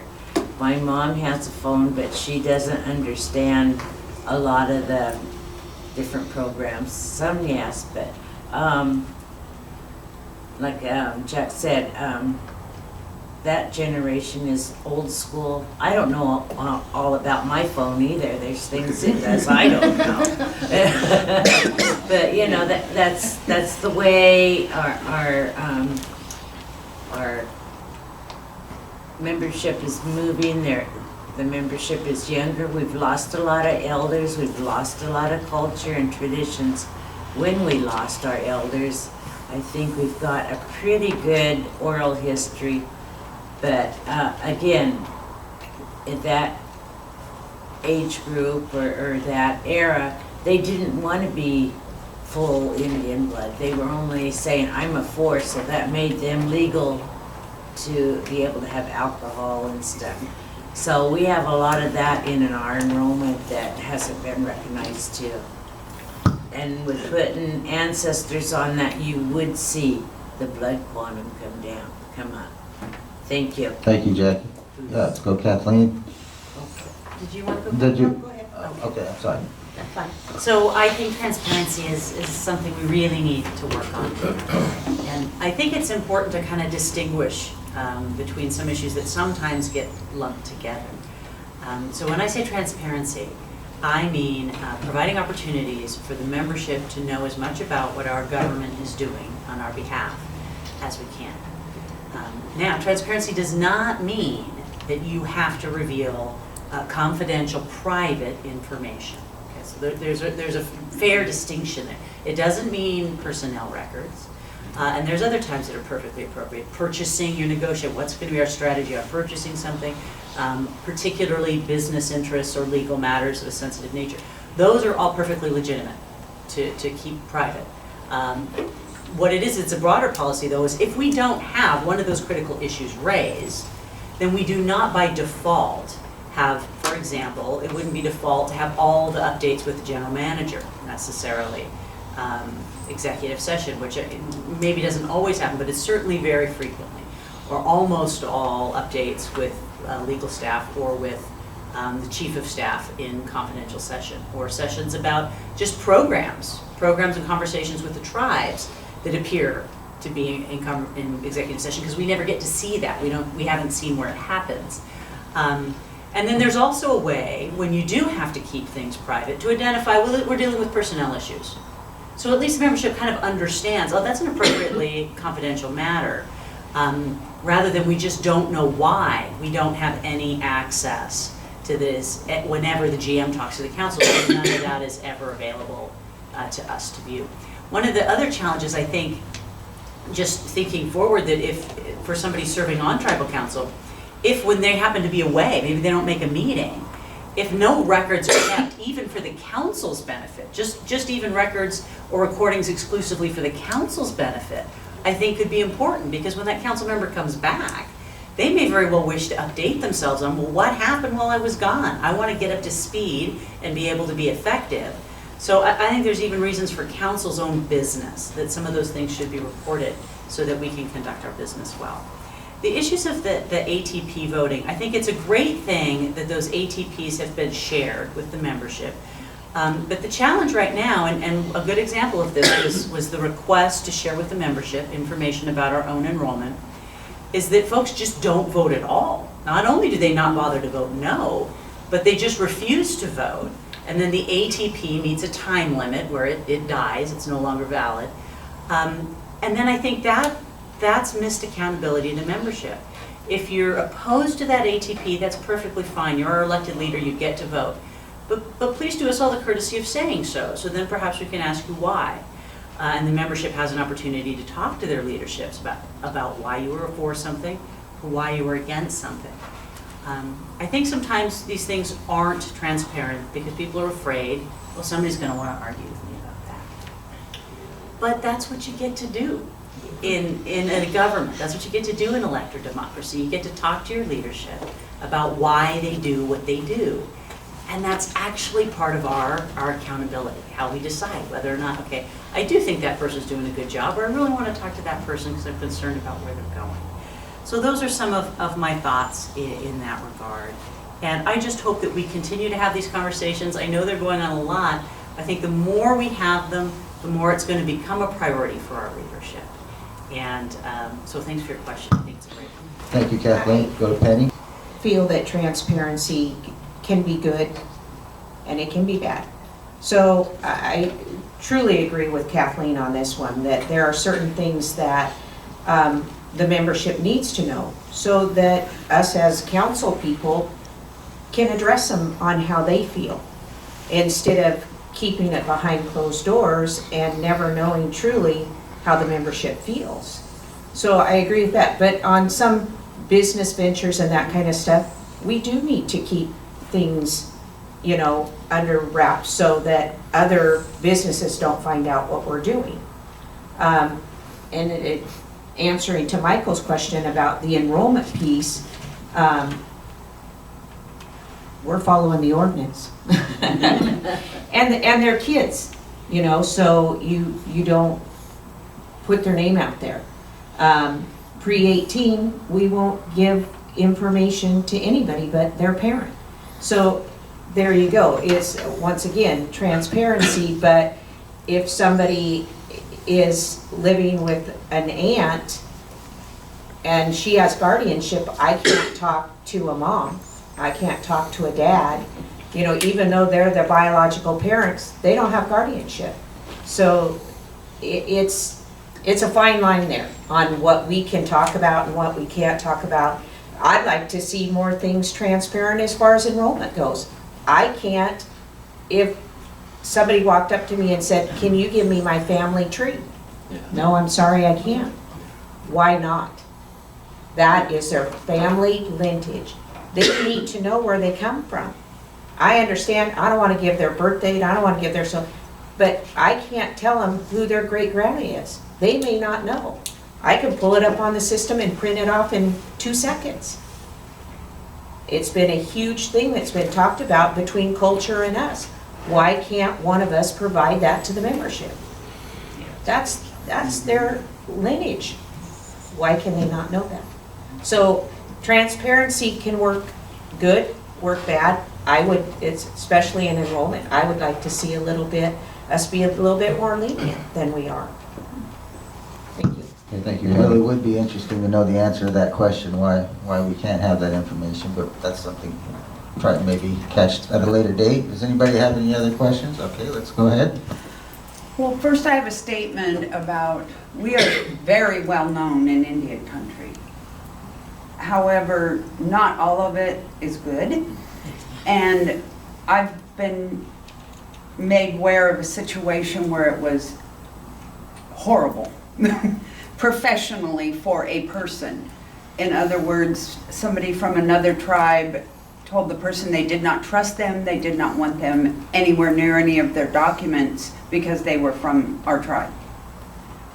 What can our tribal council do to improve that, and to, what would that person do that happened to? What could you do for them to assure them that you would be behind them? I mean, my concern is I want to improve our image everywhere. How do you guys think we could do that? So for the viewers out there, I think the question is, how can we improve our image with other tribes, Yes. basically? Yes. And would you have a plan for that if elected? Penny, why don't we start with you?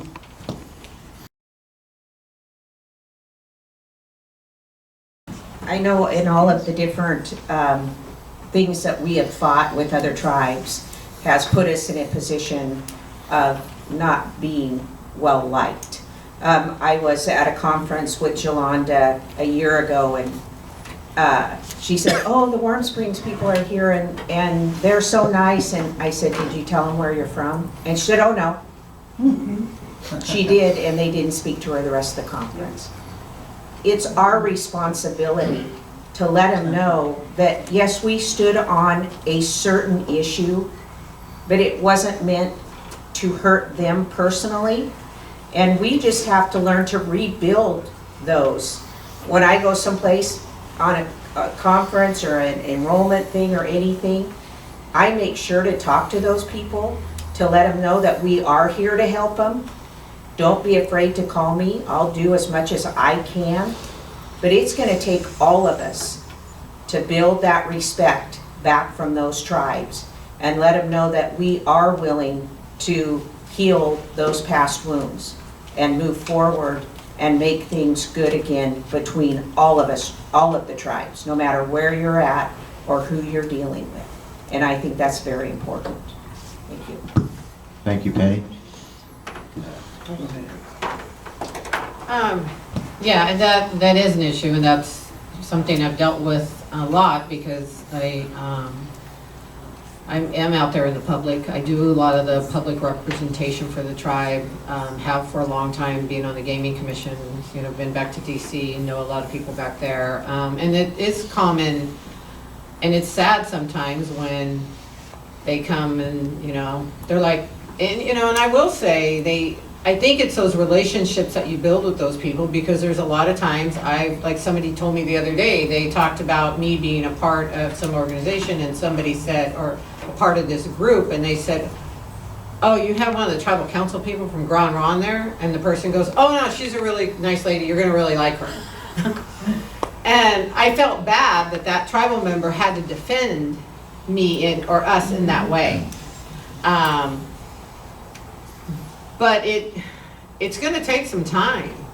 It's not going to go away overnight. And I don't know, by the end of this, the Cowlitz situation, how that's going to be. In either way that it goes, whether we win or lose that case, there's going to be repercussions either way. So it's not something that's going to be fixed overnight. I think it's up to us as leaders of this tribe to represent us well, to have those relationships. I personally don't have any, I get along with Silet's fine, I get along with Warm Springs fine. I don't have any conflicts with those people as individuals. And I appreciate that, and sometimes that's all I can have with them as an individual, have you know, like a friendship. Now, I know our tribes are not, you know, the tribal government piece is disconnected, and it's not good. But I value the relationship that I can have with them as a personal individual, and sometimes I think I just have to carry that for as long as I can and build on that, because someday I hope that we will evolve from this situation that we're in today. But it will take a long time to do that. Native Americans don't forget. We've talked about all the, yeah, so I hope that we can, but I think it's all of us as leaders to work on that and accept what we can have and the relationships that we can build, and we just build on those. Thank you, Denise. Why don't we go down the line with Kathleen? I have to take one moment here at the break. I forgot, my mother told me, Kathleen, you forgot to tell them that you do have a degree. So, you know, when your mom reminds you, you've got to do it. So I do have a degree in environmental biology. Sorry, I forgot to say that earlier. I think this is a huge issue. I think we know that our reputation in Indian country is bad. We are perceived as a tribe that will oppose other tribes, whether we need to or not. And we're perceived as a tribe that cares more about money than most other things. And that's very hard. I spent 10 years working away from our tribe, working with other tribes, and so I got to see it very close up and firsthand. I've been told by tribal leaders, you're the only Grand Ronde I trust. And that hurts, because we are a wonderful tribe full of wonderful, loving people who have great sympathy and relationships with our tribal cousins. We have a lot of work to do. It is very difficult, you know, as a restored tribe. You know, we have taken positions and challenged other tribes' ability to, you know, recover their lands and put them in trust. And so for one restored tribe to say, well, it's good under circumstances that we have for us to get to do that, but you should not be allowed to do that. And especially when at the bottom line of that is a lot of money. So I think we have to think long and hard about where we are today. I have always known, and I maintain, that we have much more in common with our tribal cousins than we do in difference. And yes, we're going to disagree sometimes. We're going to have some disagreements. But we should make every effort to talk well and respectfully and often with other tribes so they understand why we're doing what we're doing. And we should find opportunities to partner with and raise up other tribal people whenever we can. I think we need to look very seriously at the way we've handled our federal lobbying, and the lobbyist who represents us in DC. He's a very nice man. I work with him closely and well. I like him very much on a personal level. I think at a federal level, we are really kind of perceived as the bullies. We want benefits for us that we don't want other tribes to be able to have, and sometimes we oppose other tribes when, you know, really you could ask the question, do you really need to oppose other tribes on this issue? What critical Grand Ronde issue is at stake? Why are we opposing that tribe? So I'm not so naive to imagine that we aren't going to disagree. We are. But when we do, we should be as respectful and courteous as we can be, and I believe we should work very hard to restore our reputation both as a tribe. Thank you, Kathleen. Jackie? Okay, thank you for being here today. I do believe that each person on council should be a role model for our tribal members. Respect each other, our thoughts, whether we agree or not, just, you know, put that out there. It's not about just me, it's about everybody in this tribe. I have compassion for each and every tribal member. I think this is part of life, and we need to take a look at what we've done to anger the different tribes or certain councils, however it's happening, and then kind of soften it and say, you know, are we really that greedy? Because if you look at their plan, in 5 years, they're gonna have their casino, or in 12 years or 2 years, they're gonna open anyway. So we need to think about who we're dealing with and our friendships. We worked long and hard during our restoration efforts to build the support between all of the tribes. We had to get that support. The governor said, you get that support, you do this, you do that. And we went out and did that. I have like lifelong friends from Siletz, from Warm Springs, different tribes in Washington. I think it's what the issue is at the time. We need to take that long look at it that I was talking about with the plan for 5 years. Because fighting or trying to hold them back is costing a lot of money, you know, for our legal fees or our advice from professionals, our lobbyists. We didn't have anybody to lobby. We just kind of did it ourselves, and Elizabeth first kind of pointed us in the direction that we needed to get our grassroots funding. We'd go to those meetings and they didn't like us, and they told us that. You know, we'd go home, you know, almost in tears. Well, why don't they like us, you know? So we had to build friendships, you know, through all of that community, in the Portland community, in Salem, even in Grand Round. Some people just thought, this isn't gonna happen.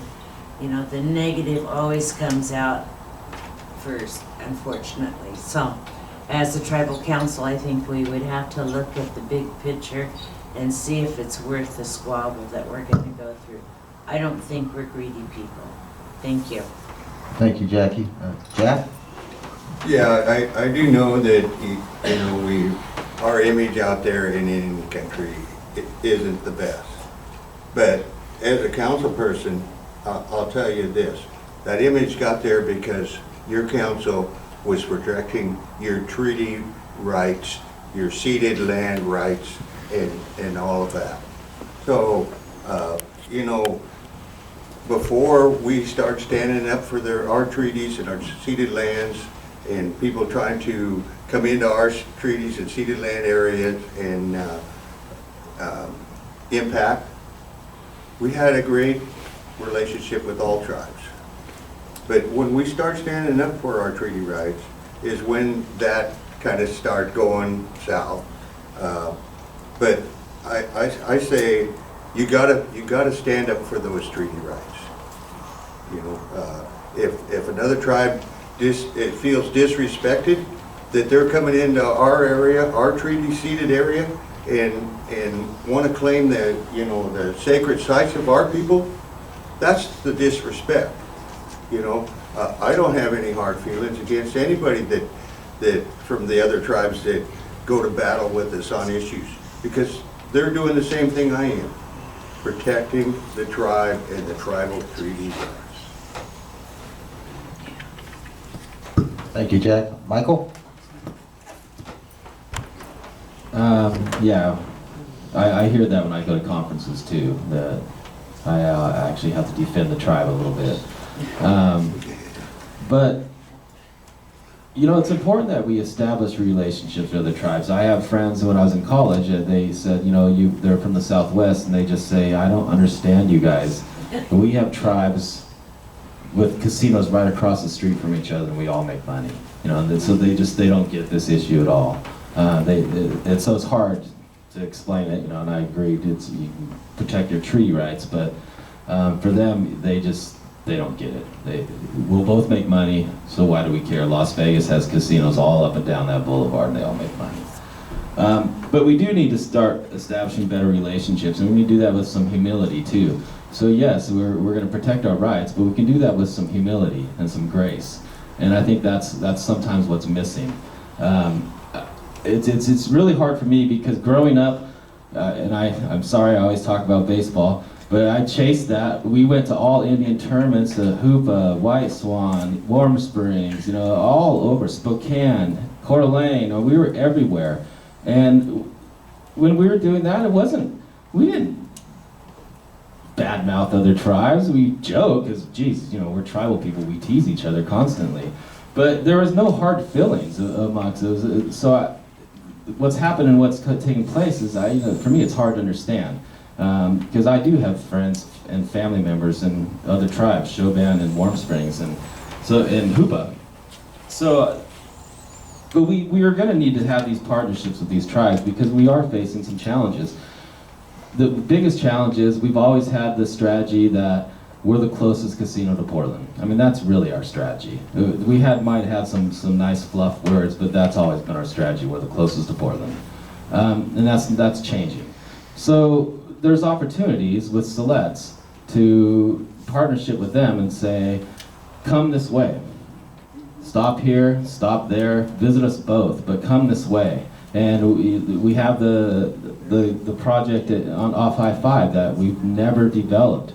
So we need to finish that. We need to close that out. We need to establish ways that to spend our marketing dollar in partnerships that help both tribes at the same time. And I think that's one way to start rebuilding some of those relationships, to show that we actually can partner with another tribe and it can be successful at the same time. The competition doesn't have to be completely cutthroat. We can both benefit. I have all kinds of non-native friends that tell me all the time, we go down to the south to the casino, we stop at yours first, eat at the buffet, do a little bit, then we go on to the coast. So that we can leverage that, I'm sure, to develop something that works for both of us. I think there's not much more to say other than it's already been said about that, but that's kind of my thoughts. Thank you, Michael. Very good answers, a very good question. Anybody have some other questions from the audience? If not, I'd like to say, you know, this has been a very good forum, and maybe we can close up with a couple minute responses from each candidate. And why don't we start with you, Michael?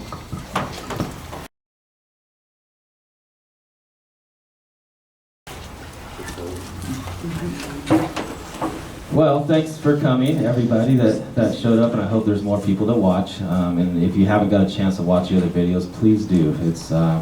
We're challenged to put our thoughts out there, and I think it's important that you guys hear what the candidates bring to the table, because it is going to be some very, very, very challenging times.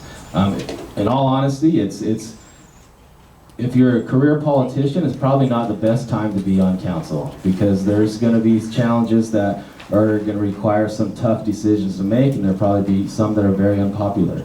But for me, I'm an accountant.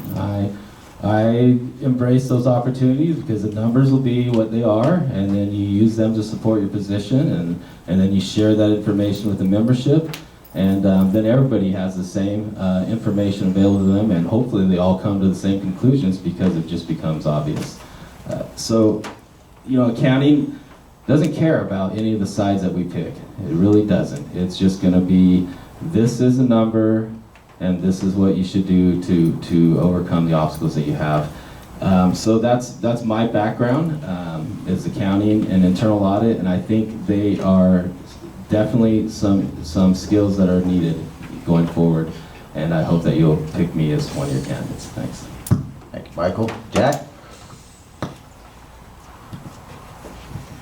Yeah, first I'd like to thank everybody for coming and bringing your questions. I think the future, I think we have to develop some form of an arena like this to where all the council can come, listen to these questions, you know, not necessarily debate them, but at least get the questions on the table. And, you know, the council may not have those answers for you at that time, but we obviously got a forum in the council meetings where the general manager brings forward issues that were brought forward in the meetings. So I think that to open up the dialogue is the key, and so I'd like to see more of this style of just a casual, you ask me the questions, if I have the answer, I give it to you, if not. But I want to also thank you for supporting me the last 12 years. I I feel that I've been very responsive to the issues that come forward. If I'm not an expert in every field, but I have expertise in certain areas. And I always express my opinion in those areas that I have expertise in. And if I don't have expertise in it, I go to and do my own research, so I have a good idea when I make my decisions. So I think it's a council job's not easy. There's lots of policies and things that have came into play since the modern technologies, and how we even operate as council people. And I've navigated through that and accepted that.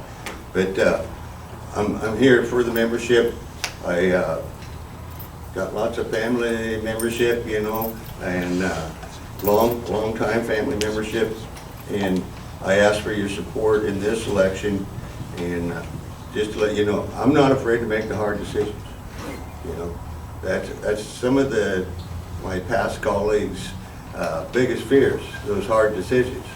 They shy away from them. So thank you for your support. Thank you for your support of the tribe and the tribal membership, because this is what it's all about, the tribal membership. Thank you. Thank you, Jack. Jackie? Hello again. Thank you for coming today. I've really want to put a big thank you out to the PAC and for all the work that they've done in these forums. These forums have brought up different issues or questions at each of them. And I think that they've all been informative and our candidates have had good answers. I'm not afraid to stand up for something I believe in or want to be heard. Again, I want to say that I've worked very hard on the development of this tribe to get it restored. I think I bring leadership to the tribal members. I have compassion for the tribal members, and I truly believe in each and every one of you. I want to thank the candidates for coming to the forums and asking all the questions that we've been asked. And I want to thank Chris for hanging in there. It's been it's been interesting, but it's been kind of fun too, because you don't know what the membership is going to ask you. And I think that I've gained some different views during these forums. And at this time, I'll ask you for your vote and your support in the upcoming election. Thank you. Thank you, Jackie. Kathleen? Well, it's been really great to see so many folks coming out to these forums, and I really want to thank all of you for coming and talking with us today. And we've gotten the opportunity to talk about some of the really important issues facing our tribe. And while we do face challenges, we also have so much to be thankful for. We are still a very strong tribe, and we're very lucky to be as successful as we have been. We still have fantastic programs that take care of our elders, take care of our young ones, take care of our most vulnerable, and we have much to be grateful for, and we will remain a strong tribe. But to be the strongest tribe we can be, and while we face business challenges, I think we face bigger challenges with just the divisions that we see within our membership. And those are some very painful decisions. And so one of the things that I hope we will continue to do as a community, and this isn't something that just Tribal Council can do, but we will continue to work together to heal those divisions. One of the things I think Tribal Council can do to contribute to that is to kind of bring down the volume and the tension when we disagree. We don't need to treat one another like enemies when we disagree. And I think the more that we can do that, whether on council or in our own conversations or when we see it on social media, the better it will be for our whole tribe. We do need to prioritize ethics, fairness, and accountability on our tribal council. No tribal member should be afraid to ask any question that they have about our business or our government or why we're doing what we're doing. And that's not the case now. People are intimidated. People are afraid that if they ask a question that is going to make somebody mad at them, that they may have to fear for their job, or someone in their family may have to fear for their job. And that is not the way it should be. Again, and at the root of that, what is what? The potential that we disagree?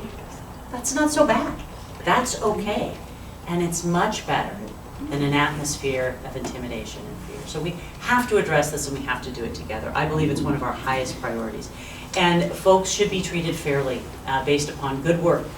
And there should be fairness in hiring and firing, and that should be largely free from political influence. All departments should have work plans and be judged on accomplishing their goals and objectives, and I believe that that should be a much more objective process as well. I'll just close by saying I've spent my 20-year career fighting for tribes, helping them solve problems and accomplishing their goals, and I can do that in Salem, and I can do that at home at the tribe. I think I've demonstrated I'm not afraid to ask or to answer tough questions. And I've done that throughout my career, and that's something that you can count on me being able to do. I can say with humility that I've learned to solve problems for tribes at the state and national level, and I would be very, very honored if I were able to do that for you on Tribal Council. So I will ask you for your support and your vote for Tribal Council. Please visit my website, Kathleen for Tribal Council, for more information on my priorities and how we can move our tribe forward together. Thank you. Thank you, Kathleen. Denise? Yeah, I want to thank you all for being here and the PAC for doing the work that they do so that we can have these conversations and our membership can view the videos. And please, if there's any other questions that you have or follow-up questions or want to talk about the answers and the questions that you heard here today, please contact me. I'm more than happy to continue these conversations. I will say, I think one of the greatest strengths that I have for being on council was being able to stand up for the membership and to justify my decisions and not be afraid to do that. And that is not always easy in the environment that we have. Sometimes you're better off if you just keep quiet and don't create any, objection to anything and don't come up with an opposing view on something, but that's not why I'm on council. I'm there for the membership, and I stand strong on that, and I'm not afraid to bring up those issues and bring up things that I don't think are right, but the good ideas, like Kathleen said, we have a lot to be thankful for. We have a great tribe. I just think we could have and do so much more and be so much better and provide those services. And during those difficult times, when the money's all coming in and we got all these people driving down the highway, one of the busiest highways in Oregon, and they're all going to the coast and our casino's doing great, rolling in the money, you don't really have to think about the problems too much. Well, you know what? We're at a time now where we need to be thinking about that, and we need good people at the table that can resolve and strategically look at how we deal with these situations and what steps that we make in the right way. And that is critical right now. I look forward to having some good people get on board and having those conversations. I love nothing more than having some great dialogue and, somebody else comes up with one idea and I have another and I'm like, hey, I didn't think about that. Oh, you thought about that? I didn't, That's how you make good decisions. That's how you make good decisions. There's not a one of us on that council that knows everything about everything. So I really appreciate a balance of minds and mindsets and ideas, and I look forward to that, and I value that. So I have my website, vote Denise Harvey at .wordpress.com. I've posted several blogs about some of the issues that we talked about today. Please view that. I'll be putting some more information out there. And I hope that I have your support for another 3 years. I have truly, even though it hasn't been easy, it's not an easy job. It's a tough job. I have truly enjoyed the last 3 years on Tribal Council, and I look forward to another 3 more. So thank you all for being here. Thank you, Denise. Penny? Once again, I want to thank everybody for coming. These forums are important. The questions are important because our membership is important. All 5,300 plus members are important. And if the membership chooses for me to be on council, that is one thing that I will say I will do for you, and that is listen to you. I may not always agree, but at least we can do is listen and make our decisions for every council, every member, not council, sorry, every tribal member. Every decision that is made by our council should be thought of for all tribal members, because that's who matters. That's who we are there for, to build our organization, to build our tribe, is for our membership, all of them. I've worked for the tribe for 22 years. I've been instilled since the time I was a child to work hard. My job in member services has not been easy, as most of you know, especially the last 3 years. Probably the toughest job that I've had to do. And I respect the people. I know some of them don't respect me any longer, but I was doing a job I was asked to do. So I will now ask that you support me in this election and you vote for me, and I will work for all of the membership. Thank you. Thank you, Penny. Can we give these candidates a big round of applause?